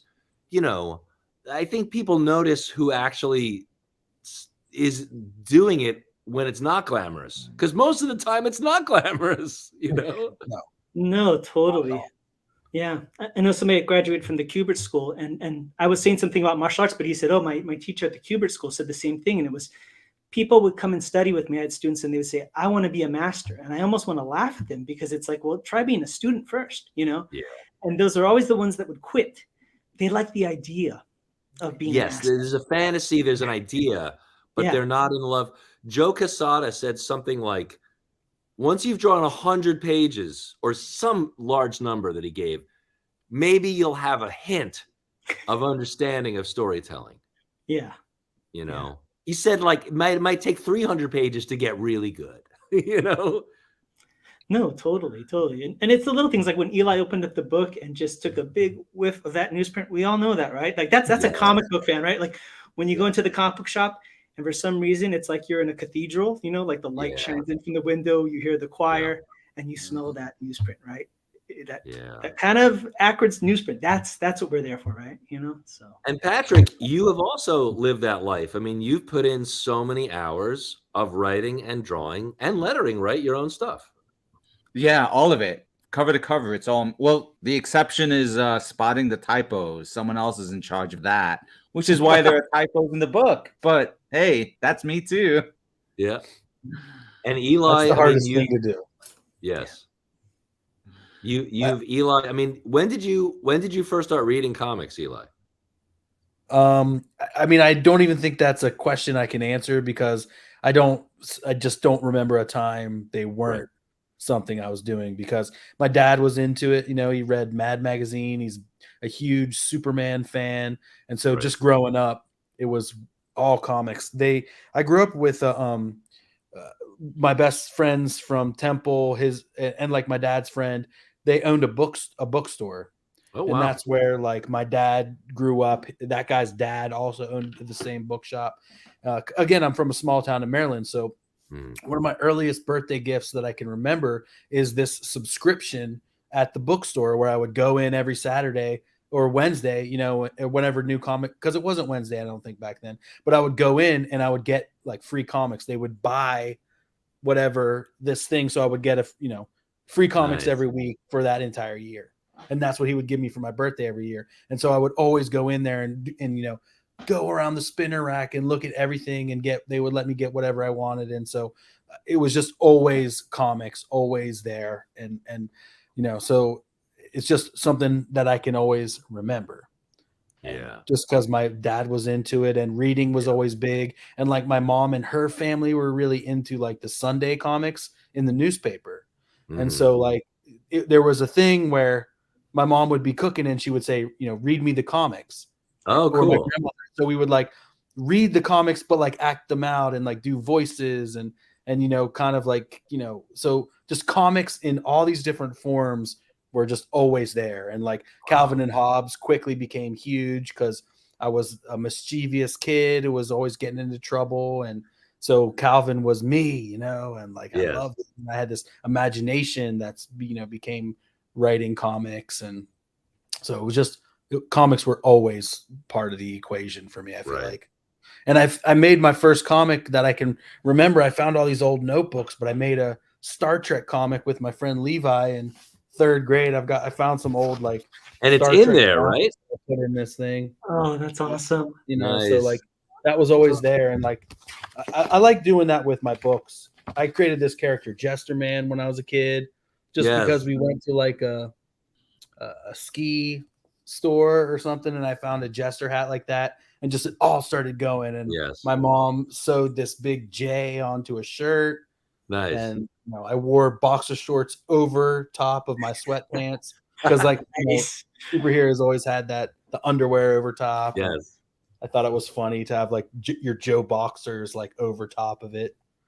So like there was always we're big advocates of putting a little bit of your childhood artwork in your books. Yes, exactly. We had to do that. Once you mentioned it for your book too, we were like, we got to get it. And then it became. Now your childhood artwork is like very good though. Those Star Wars drawings. Thank you. Yeah, it's really good. But it makes me think of when Alex Ross on Twitter like 3 or 4 years ago put up like his 7-year-old drawing, of Superman, and it's it's better than an average 7-year-old's obviously, but there's a charm to it because he was drawing constantly when he was a kid, nonstop. Had no idea where he would go. He went, to the top. It's insane. He redefined the genre. He kind of created his own genre just with that photorealistic look. Absolutely. That new FF book he put out was very good. That was awesome. Yeah. Also, by the way, Curtis, I feel like you and Patrick could do a 2-hour podcast. Tell your stories about Malibu comics. Totally. Yeah, we should, and Patrick and I, after we're done, we'll have a little bit of a talk before and after the show. We go, we should just record this, because Patrick and I get along so well, so it's. And Malibu and Marvel had like crossovers and stuff. Well, yeah, Marvel bought out Malibu, right. And everybody has a Stan Lee story, but I gotta tell my Stan Lee story because I got to meet him twice through Malibu. The first time, the second time he was in the office, and you just get to hear Stan Lee say your name, when he says, "Hi, Curtis," and you're just like, "Oh my gosh, this is crazy." But I was outside of San Diego Comic-Con in 94, 95. The launch of this series called Ultraverse. It was the Ultraverse line of comic books. Yes. And so I had these ash cans. I was a teenager intern. They threw me outside. Okay, you have this huge stack of ash cans. You got to hand them out to everybody. And I'm so meek and mild. People are walking by and I'm trying to hand it to them and nobody will take it. And I'm not asserting myself and nobody knows what the Ultraverse line is. And, right outside, if you've been to Comic-Con, right, that one area right outside the exhibit halls. And through the crowd, I see Stan Lee.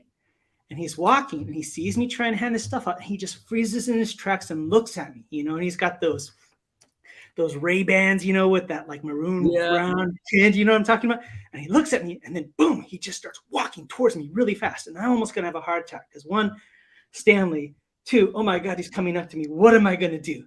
Right. And he gets up to me and he's so dramatic. He stops in his place and he yells at me and he goes, "What do you got?" And I go, "Oh, the Ultraverse comic book ash can." And he goes, "I want it." And he grabs one, yanks it out of my hand, and then just storms off. And the whole crowd is watching. And one by one, all the fanboys, well, Stan Lee wants it. So they all come up to me one by one, and they all take my comic book, and my job's done for the con. And talk about a giving person, right? It just took him a second. But he helped this kid out.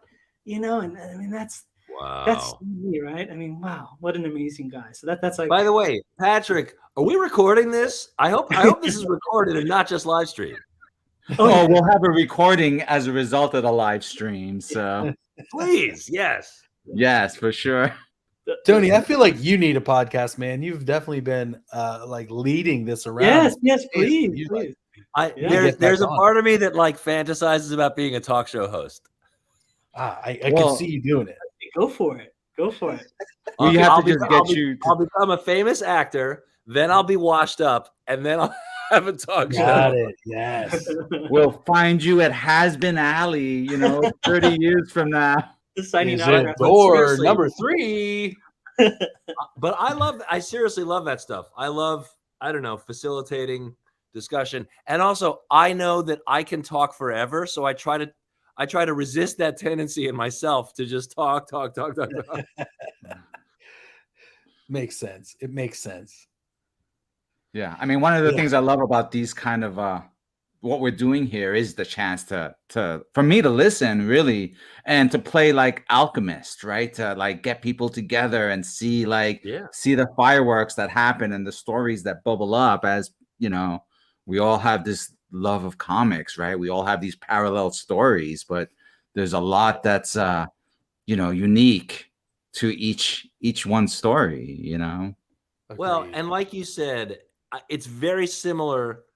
Comics, actors, writers who write prose, writers who write novels, musicians, journalists, painters, unless you sat your ass in the chair for years doing the thing, like, we understand it, you know. It might be harder for others who never did that thing to fully relate, but we have a tribe of people. We all may have done different aspects, but we know what that feels like, you know. Definitely. And when we see the characters, like, you know, the ones on Eli's one, stuff like that, you know, sometimes people won't understand. They'll say, why do you still like comic books? You know, you're an adult and so forth and so on. Like, we grew up with those characters, right? Those are our friends. That's who we grew up with. So it's just the same as when I open a comic book, it's like hanging out with my friends from growing up. You know, those are the people that I grew up with, right? And so that's why we saw that bond, I think. Hi, my dad's Stephanie, watching. and hi, Dad. All right. Hey, Dad. Hello. Hey, Eli, Dad. How can we see who else is on there? I just texted him the chat, so I just know that he's watching because he's texting me. Oh, cool. Yeah. Nice. Yeah, I think unless they comment, we're only guessing, you know? Exactly. We need those comments. But I mean, everyone should go out to cosmiclionproductions.com and pick up Tony's book. Yes, please. At least Tony's book, because there's a lot of stuff on there. We tried to give people a lot of bang for your buck. $20 for 220 pages. It is a thick book. There is a spine. I'm so happy to have, I have a spine in my life as a human being, and I have a spine now as a book. And there's some political cartoons in the back showing my very liberal Democrat bent as I protested against the Trump administration and the Republicans. There's some human interest stories. There's wacky food stories, including the McRib. I want to point out one quick thing. You know, when you're doing a story and you realize, when you write and draw your own stories, you can write to your strengths as an illustrator. And Patrick and Eli both, and maybe Curtis as well. Have you ever had that experience?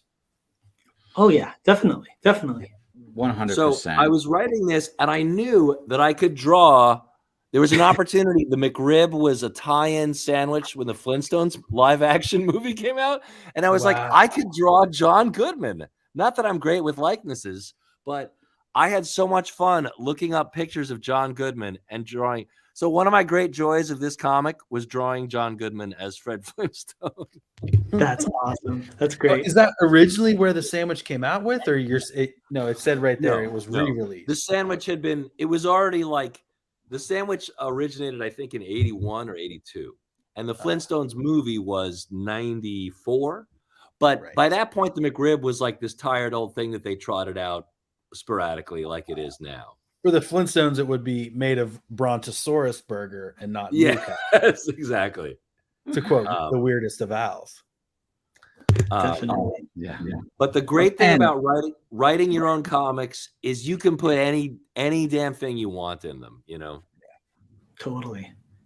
There it is. Oh yeah, and you can get the signed and sketched version. Tony, how you doing with all those? How many more you got left? Oh, I have a bunch. Because I have a day job. Because I have a day job, and I'm also trying to ship out like review copies to try to get some more buzz and things. But I have about 16. I've done about 5. I've done about 6. But I have, I think, 16 more where people paid a little extra. And I sign it, but more so, I do a drawing in the back. There's one blank page at the end of the book. And also part of the reason it's taking a while, I want to give people a good drawing. I don't want to like do a doodle. So I'm taking like an hour for each of these on average. So I'm trying to give them and trying to tailor it. A lot of people requested certain things. So yes, you can. I love that Eli wrote, "What should Tony draw?" And you can draw whatever. You can request whatever you like. I've gotten some strange requests and I've gotten some normal quote requests. So excellent. Well, I just typed in a McRib sandwich, but that's okay. That would be fun to draw. But thank you. Like the Hamburglar. Yeah. Yes.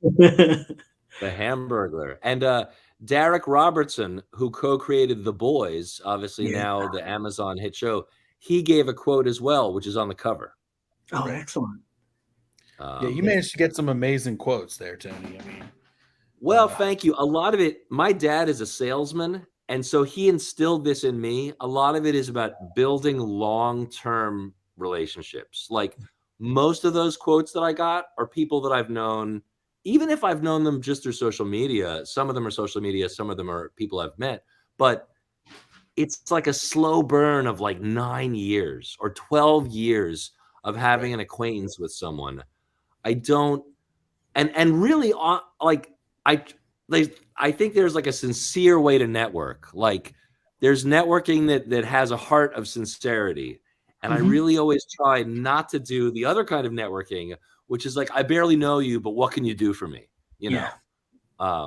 And anyone that I have built that with is someone who I really genuinely like and admire.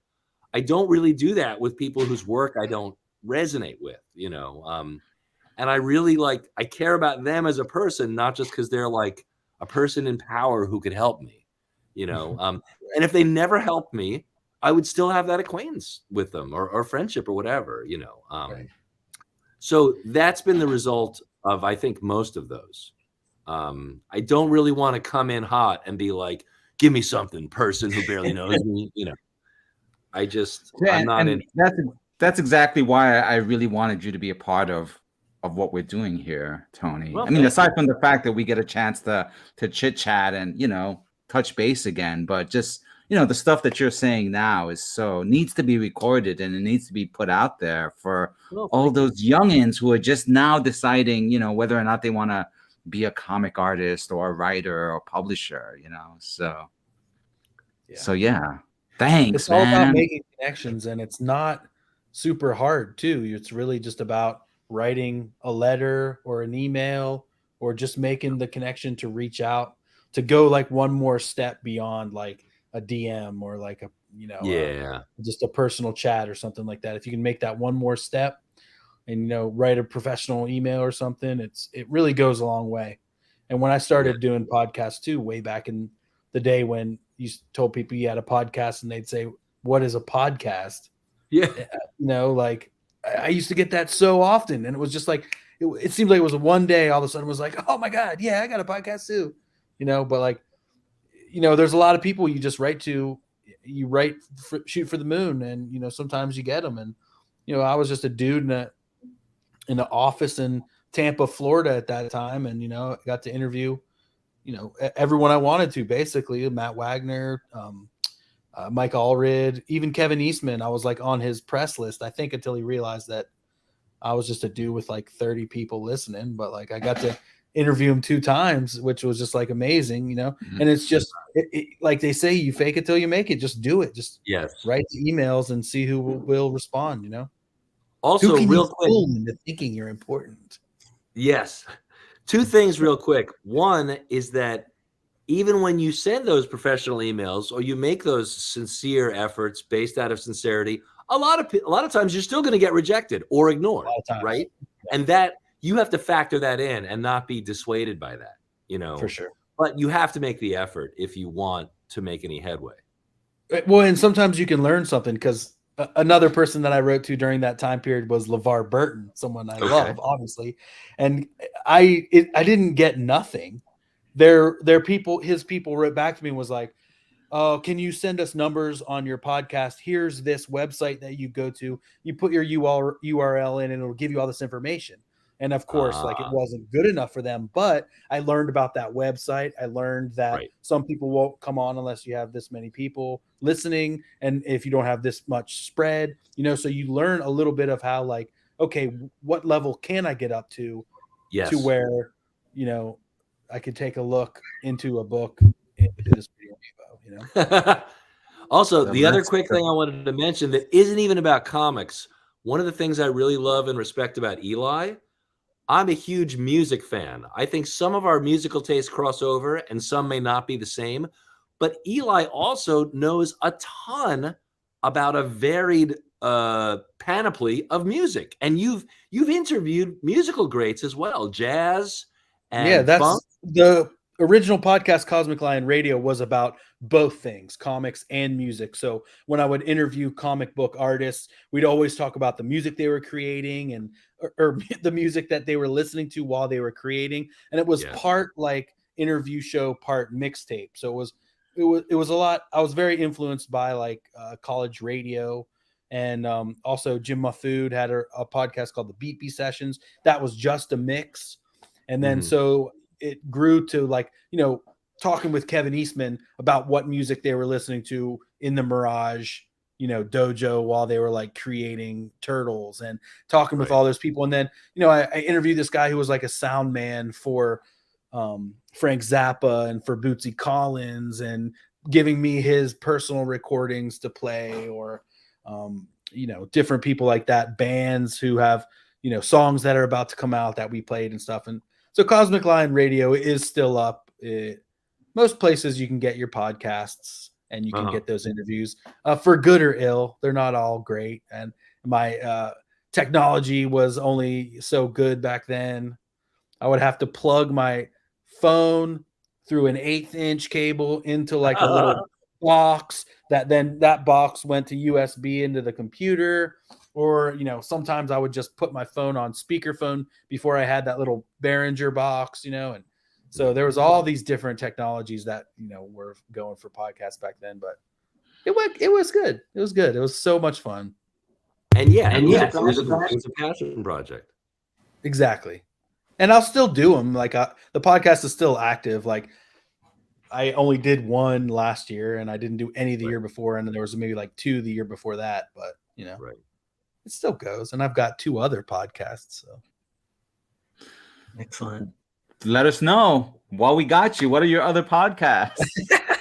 Well, the other one, Cosmic Lion Radio kind of came to a stop when I interviewed this dude Manus Dunbar, who's become one of my best friends. He's a hip hop MC who also writes like music about comics, and also is a big comic book reader and avid fan. And so then we like. Once I interviewed him, we became friends, and then we kind of started our own podcast where we hang out and read comics together and have a beer. Like we'll basically like have a whole day. We'll go out to a few comic shops, get some stuff, maybe find, you know, a vintage t-shirt or sell something or do something, and read comics together, have a couple beers, and then we'll like record the podcast and talk about our whole day. And so it became a very topical, like, new comic book day, beer, you know, hang out podcast, play some of his new music, talk about my new stuff. And then the other one is the Devil in Detail, the Grendel reread podcast, where we go issue by issue through Grendel with Ben Granoff. And at the end of every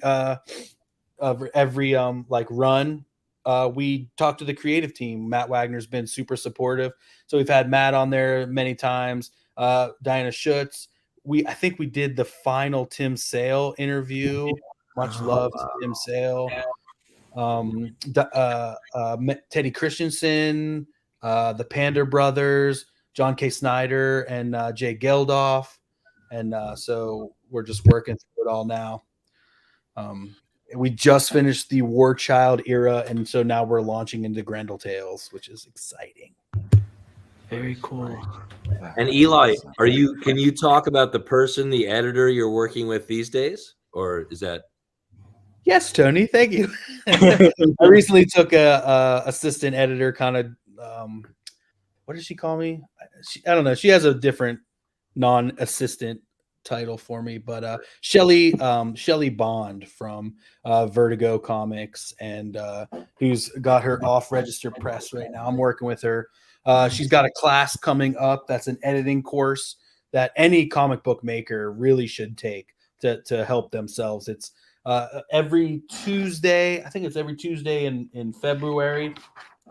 That's the Filth and Grammar. Is that Filth and Grammar? Exactly. Yes. Yeah, that's the book that she put out. She's got a new book coming out called Fast Times in Comic Book Editing. That's a little bit more of a biographical thing, but also very much like a textbook. Not a book with text, but I mean a very insightful book that can help any comic book creator. So I've been working with her every Tuesday and hanging out with her and her immensely talented husband, Philip Bond, who, got his start in Deadline, working on Tank Girl, lived with Jamie Hewlett, and went to the, ghost penciled and inked Tank Girl through a lot of those times. So they're an amazingly interesting couple with so much to offer that I've really enjoyed hanging out and working for them the last month or so. So I'm excited for the possibilities there. And she's been helping me with my work moving forward too. So nice. Hopefully I can decrease the misspellings and typographical errors in my books. Well, yeah, shout out to the Bonds. Talk about a superpower couple, right? Exactly. Yes, exactly. Hell yeah. Thanks for that tee up, Tony. And Tony, I want to be a talk show host.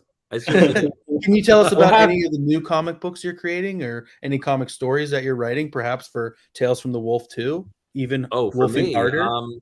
So my approach, my dog has started to move, but not too much. My approach is still the same. I just want to keep on creating short stories and some one-off illustrations. I have a few short stories I've started now recently. My screen is flickering. I don't know why. One of which I started working on is about playing with Star Wars figures as a kid.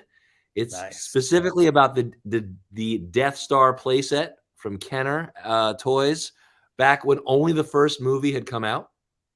I'm also working on illustrating only a story written by my friend who is a New York Times journalist, George Gustines. He has written over 700 or 800 bylines for the New York Times. He's mostly their main comic book coverage writer. And I have bugged him over the years to start writing short comic stories about his life and his life as a journalist for the New York Times and all of the people he's encountered and interviewed and just anecdotes from his growing up. And because whenever anyone says to me, maybe I would write an autobio short story, the minute I hear that, I become like a thorn in their side, like a cheerleader, like, yes, write your own short story. And every couple months, I'm like, have you written a short story yet? Meaning like they don't have to draw it. They could find an artist to execute it. For sure. And this guy, George, he knows tons of great artists, tons, many of which are close friends of his. Some are celebrities, some are not celebrities at all, but they're terrific artists. So he has started putting together a bunch of short stories. And given that he has been at the New York Times as an editor and a journalist for 15 years, I think I'll have a pretty good chance of finding a publisher. So he's come up with about 6 plots so far, things from his childhood or his life. And he showed me the 6 plots, and he's going to eventually have, need to have like 14 or 15 short stories. And I said, I will draw. Years ago, I was like, George, write short stories. I will draw one of them. And whatever, like I'm volunteering to draw at least one short story. And he showed me a couple plots and I said, oh, I want that one. And it's about friendships he made through comic book letter columns in the early 80s and how pen pals, he started being pen pals with people through like the Teen Titans, the George Perez, Marv Wolfman Teen Titans. And some of those pen pal friendships changed his life. Not about being a professional comics journalist, but about something very personal for him. And those friendships really affected his life in a deeply positive way.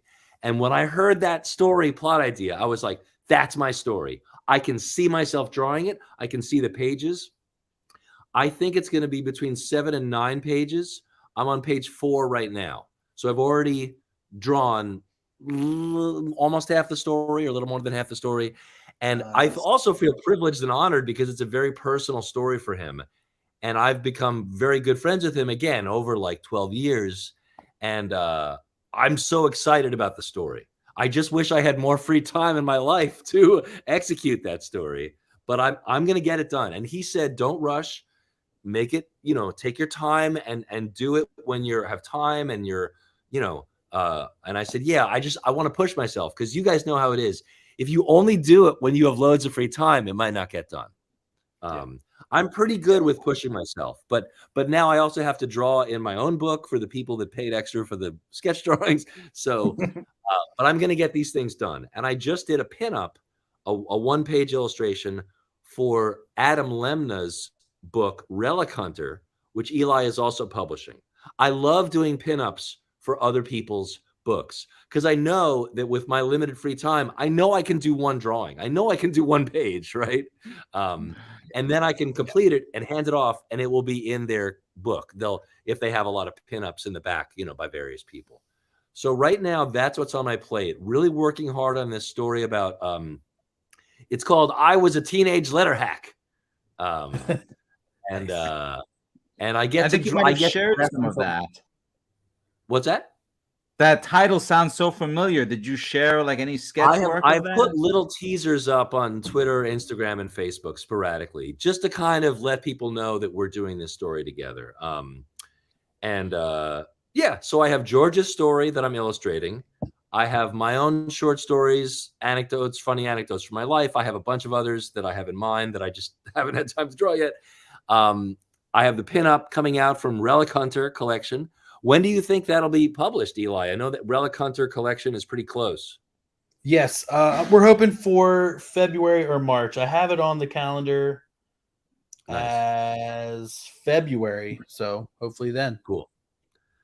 Awesome. So that's it. And I just backed Patrick's Kickstarter. So did I. First 55. You're part of that core group that's moving it forward. That we're on the march. Well, I have volume 1, and I also have the volume 1 from like 8 years ago or 9 years ago, right? Yeah, the original black and white. I might have a copy of it. It's I call it the early reader edition. I only printed like maybe 10 of them. It's the whole manuscript in black and white. Nice. And only 10? Yeah. I only wanted like people that I really trusted because the story wasn't complete. And the thing is like volume 1, which is, I kickstarted last year, only took up about this much of the actual story. And so volume 2 is a nice fat chunk, look at that difference. Nice. Right. And so since then, I mean, you would know, since then, the story has changed significantly. If you were to compare the black and white comic to the color version, it's evolved. Cool. And I mean, that's part of what I love about comics and what I love about working on that comic in particular is that it's always evolving every step of the way. Well, and the great thing is when you are writing and drawing it and there's no editor like telling you things, you can change it midway through. You have that power. Yeah. But then it was also, great gratitude to those early readers like yourself who gave me the feedback that really helped put the story in perspective and helped me make some key decisions like splitting the book and really focusing on, the best parts that I could do, make volume 1 as good as it could be, make volume 2 as good as it could be, and so, and then, since I'm taking it to Kickstarter, coloring it, I originally imagined it as a black and white comic, but I decided it's Kickstarter. I'm going for young readers. I got to deliver the colors too. So that's like another new level, where all the artwork is being remastered so that I could deliver, color. The YA audience, as they say. Exactly. Now, have you guys been podcasting since like 6 hours ago?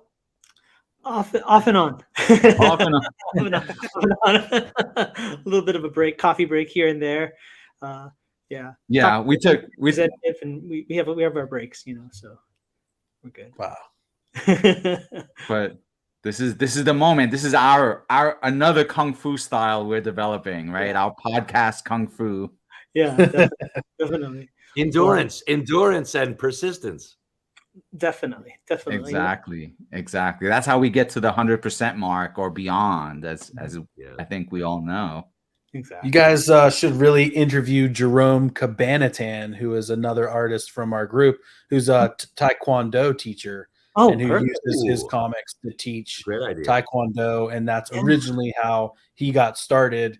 I guess he made his first book on a mouse on the old computer in his Taekwondo studio. Wow, that's yeah. If you could put us in touch with him, I think that would. Yeah, definitely absolutely will. He's an amazing guy to talk to. So much fun. Excellent. 100%. We're all for it. We like I said, we're just trying to build that forest of connections. Not just for our own book, right? We're not just like, here, buy our book. We're more like, here, let's get some conversations going where we can all kind of see, that Kung Fu isn't, even though Kung Fu is mystical, it's not, it's also, real, Definitely. Well, I guess as we're gonna close it up now, huh? And then we'll get ready for our next guest. But just such a pleasure, guys. Thank you so much. It was just fascinating and great to hear how passionate you are about your project. Thank you. Eli just put that guy in the chat there. Oh, excellent. Yeah, okay. Just put Jerome's Instagram in there. Just tell him I sent you. Okay, excellent. Right. We'll do. We will definitely do that. Is your next guest your final guest, or do you have another guest after that? Well, we're gonna take, I think, like a little break, and then we'll have our next guest is a musician, and actually he's a Kung Fu artist and a musician, and he actually did a music video for my comic book, so he might play a little bit of that too. So Very cool. Nice. His name's Capitan Wallace, so he'll be coming up shortly. We're entering our after dark mode. Yes, so. Exactly. Yeah. Exactly. But I just mean, is that your last guest, or do you have another guest after that? He will be. He'll be our last guest, as far as I know. Yeah, that'll be it. We'll party with Capitan Wallace and then take a nap. And by the way, Patrick, you're in California. Where are you, Curtis? I'm in Southern California, but LA. Okay. So he's up in the Bay Area, down south. Not too far. And I'm in LA as well. Woodland Hills, actually. What about? I'm in Woodland Hills. Actually. Woodland Hills. Yeah, I'm in West LA near Westwood. So. Oh, nice. Yeah, not too far. Yeah, definitely. Hang out sometime. Right, and Patrick, you're San Francisco, is that right? Or I live on a little island called Alameda, which is in the San Francisco Bay. So you have to go through Oakland, Chinatown, go under a tunnel, and then you pop up on this little island that's like the land that time forgot. Wow. It's like that's old Victorians and big trees. People ride around on bicycles, 25-mile-an-hour speed limit on the whole island. Wow. It's like this little oasis, and then you go through the tunnel, and it's Chinatown, Oakland. Cool. Nice. Cool. Come on over. The beach is just 2 blocks away, so come on over. Yeah. Yeah, I got some Eli. I don't know. I sense a Cosmic Lion Malibu Comics retrospective coming up. I like the sound of it. Great. Yeah, Curtis, let's stay in touch, man. Or definitely. You know what? This is my editor brain now. What if it's a piece for Wizard 3 about Malibu Comics history? Oh, that would be great. Good. Because historically, Malibu was always trying to make inroads into Wizard magazine and had a really hard time. Hard time. So this would be maybe a lot of money on ads, I think. Yeah. So I think this will be a good cap on that. So yes. All right. Yes, we'll stay in touch. Thanks. Look at that. You've seen it here first, folks. Yes. The seeds are sown. Well, because honestly, that's a chapter in comics history that I don't see that much coverage of. No, and you'd like to think it would be because of the connection with Marvel, Yes, but it kind of got, I hate to say it, kind of got buried, but there's still people that are out there and passionate about it. And there's a secret Malibu story that I was planning to reveal on this show at some point. I'll be announcing it, but that Dragon Ball Z had something to do with a certain Ultraverse comic book, but only maybe 3 people know about it. Wow. And this is one of them. So that's I'll drop that hint for later. Well, stay tuned for a future episode, folks. You know how the elongated man in DC Comics, his nose twitches when he smells a mystery? With my comics, especially the ones I did for the New York Times, my nose twitches when I smell a good story. And I feel like your untold Malibu stories. And when my nose twitches, it also is like my Tony brain goes, I haven't heard enough coverage of this topic, whatever it is, in the pop culture press. So I know that therefore I think it would be a compelling story that a bunch of strangers would read who don't have reason to give a shit about us. Right? That's my nose is twitching, man. That's what I'm saying. Okay, well, you know where to find me. It's like, and you really would make a good elongated man in I would like to. a DC movie. I am his physical type, right? His face. It's almost like in Bewitched when her nose, her nose twitches. I mean, we'd have to dye the hair red, but that's great. They did have the elongated man on The Flash, by the way, and the guy kind of looked like me, the Flash TV show. Oh, well, there you go. Yes, we'll just have to let James Gunn know, Yes, exactly. All right. Well, Thank you so much, guys, for having us on. Thanks, guys. It was amazing. Yeah, great talking with you. Great to meet you. And I guess Patrick will close off saying goodbye to everybody, and we'll just finish with our trailers. And we always add a little post-credit sequence, right? Do you have something queued up? I do have something cute. It's what I wasn't going to play this morning, so I have it for this evening. Okay. Great. So, yeah. For anyone who wants to stick around, we have some credits, right? And then we have our little bullet at the end, our little Marvel-esque post-credit something or another. Excellent. All right, take care, everybody. Thank you so much. Thanks again. Daisy says goodbye, too. Thank you, Eli, for joining us as well. Thank you, Eli. Yeah, thanks for having me, guys.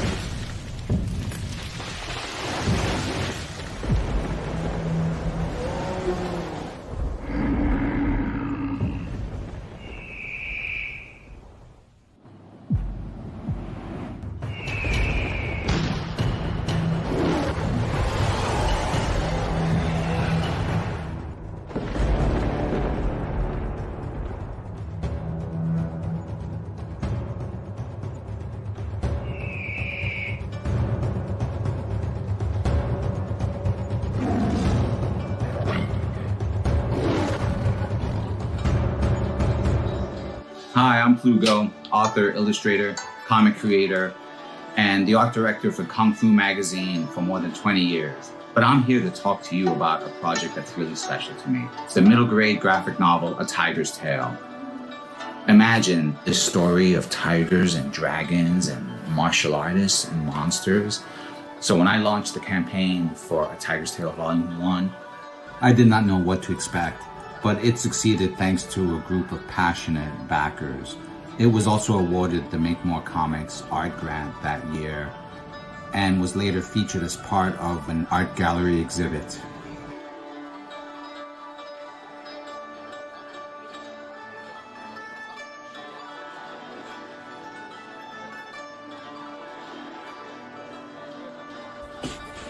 And that's why I'm coming to Kickstarter, to cover production fees, printing, copy editing, things like that. Books completed, with the exception of a few pages I've set aside for color over the course of the campaign. This turned out to be a popular feature of Volume 1's campaign, so I thought I'd bring it back for Volume 2. I think it's going to be great fun for everyone. Hope you'll support the campaign. I'm very excited about it. Thanks for stopping by.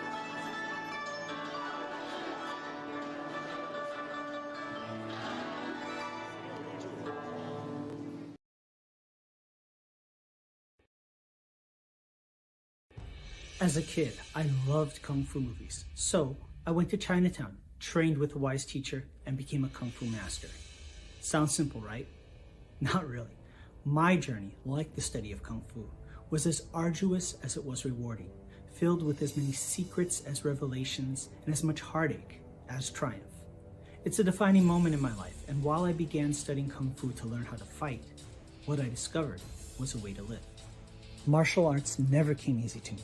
I was far from talented, and even farther from being the chosen one. It was only through years of tenacious perseverance that I was able to make steady progress. And so, I was surprised when my master told me that I should teach Kung Fu and share the art outside of Chinatown. I did just that, and taught Kung Fu to my own students for 20 years. I always wanted to do more to share the art of Kung Fu with others, but was limited by only being able to teach those within my immediate area. What about the rest of the world? Then one day, I had one of the deepest insights about Kung Fu. I realized that the punches, kicks, throws, and myriad of martial maneuvers are merely the delivery system for the true essence of Kung Fu, the philosophy and way of life. Having worked for years as a professional artist and storyteller in film, animation, video games, and comic books, I realized that I could draw upon this unique skill set to share my passion for Kung Fu with the greater world. And so I created Shadow Ghost, a Kung Fu comic by a Kung Fu master. The first issue is created entirely by myself, from story and art to colors and lettering. Every panel is filled with unprecedented accuracy in its depiction of Kung Fu by a comic book creator who knows from first-hand experience what it means to be a Kung Fu master. Shadow Ghost is a martial arts coming-of-age story about a young man whose search for the truth about a legendary hero leads him to study Kung Fu, and through a twist of fate becomes part of the legend himself. For the first time in comic book history, you can immerse yourself further in each issue with Kung Fu skills technology, powered by Tiger Crane Kung Fu. Scan the QR code at the back of the comic and follow an exclusive link to an online instructional video where I teach you Kung Fu techniques featured in this series. With Kung Fu skills technology, you can do more than just read about the Shadow Ghost saga. You can become a part of it. The first issue is completely finished and ready for print. All that's needed is for you to make a pledge of support so that we can fund the printing of the first issue. Together, we can share the wisdom of Kung Fu with the greater world. Shadow Ghost is the story of Kung Fu. It's about the people, the art, the culture, and the philosophy. It's my story and the story of those that I've learned from, taught, fought, and loved. Join me and become part of the vibrant legacy in a place and time where we might not be the chosen one, but where we can make a choice to be part of something bigger and greater than just ourselves. I'm Sifu Curtis Fujita, and this is Shadow Ghost, the Kung Fu comic by a Kung Fu master.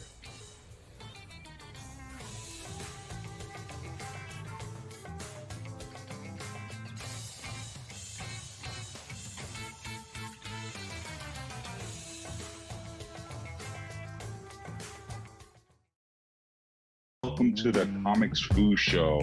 Hey everybody, I'm Curtis Fujita. I'm a Kung Fu instructor. I'm the head instructor of Tiger Crane Kung Fu. I'm also a comic book artist and also worked in video games, animation, things like that. I'm currently the creative director at Silverline Comics and the creator of the upcoming comic book Shadow Ghost, a Kung Fu comic by a Kung Fu master. So welcome everybody. I'm Patrick Lugo, former art director at Kung Fu Tai Chi magazine. All right, Curtis, I wanna introduce you to someone special, our guest today. He's someone that I've worked with in the past. We've, he's a stalwart member of the Kung Fu Wu Land, right? The Kung Fu Forest. So let me introduce you to Jose Figueroa. Maybe you could give us and our vast audience of a handful, a little introduction of who you are, where you've been, and how you ended up here. Well, my name is Jose Manuel Figueroa, originally from Santurce, Puerto Rico. Basically proud Boricua, been a part of just doing interesting work with Tai Chi, I guess. And I think my claim to fame has been really having a great teacher that came from China at a certain time that I was very interested and physically able to do Tai Chi. And in that process of learning this traditional discipline, I was able to contribute, along with my Kung Fu brother, Stefan Berwick, some really great information to help facilitate teaching Tai Chi in North America. And I think that's one of the things that I personally loved about the discipline itself is what it provided for me on all planes, but also what it was able to provide for young people in the public city schools of New York City. So that was one of the things that we did. We wrote a book called the Tai Chi for Kids. Tuttle Publications did a really wonderful illustrations, with the hardcover kind of booklet. And the goal was to get that into every public school in North America. But the physical aspect of doing that by yourself, not having enough people, it get daunting. But shout out to actually a company named Scan New York, the Supportive Children's Advocacy Network. They were like a not-for-profit that did work with special needs families and people that needed help. And Lou Zuckerman was the executive director of the company. Renee Avery was my boss, and they just allowed and facilitated some really amazing things with Tai Chi. And it started with just Tai Chi, but then it became something bigger. And what we was doing in Harlem, it was bringing a collective of martial arts of all styles onto a stage filled with 600 kids, like screaming, because they're watching a lion dance, on stage. And we were introducing them to Chinese culture. There was capoeira. There was a little bit of everything. And Scan New York was behind all of that. Lou was one of the guys that facilitated that. And at one point, I even was able to bring in my Tai Chi, the Yang style master, Master Derek Trent. And I brought him with Master Ren Guang Yi, my Chen style master. And there was a big Tai Chi performance with both styles on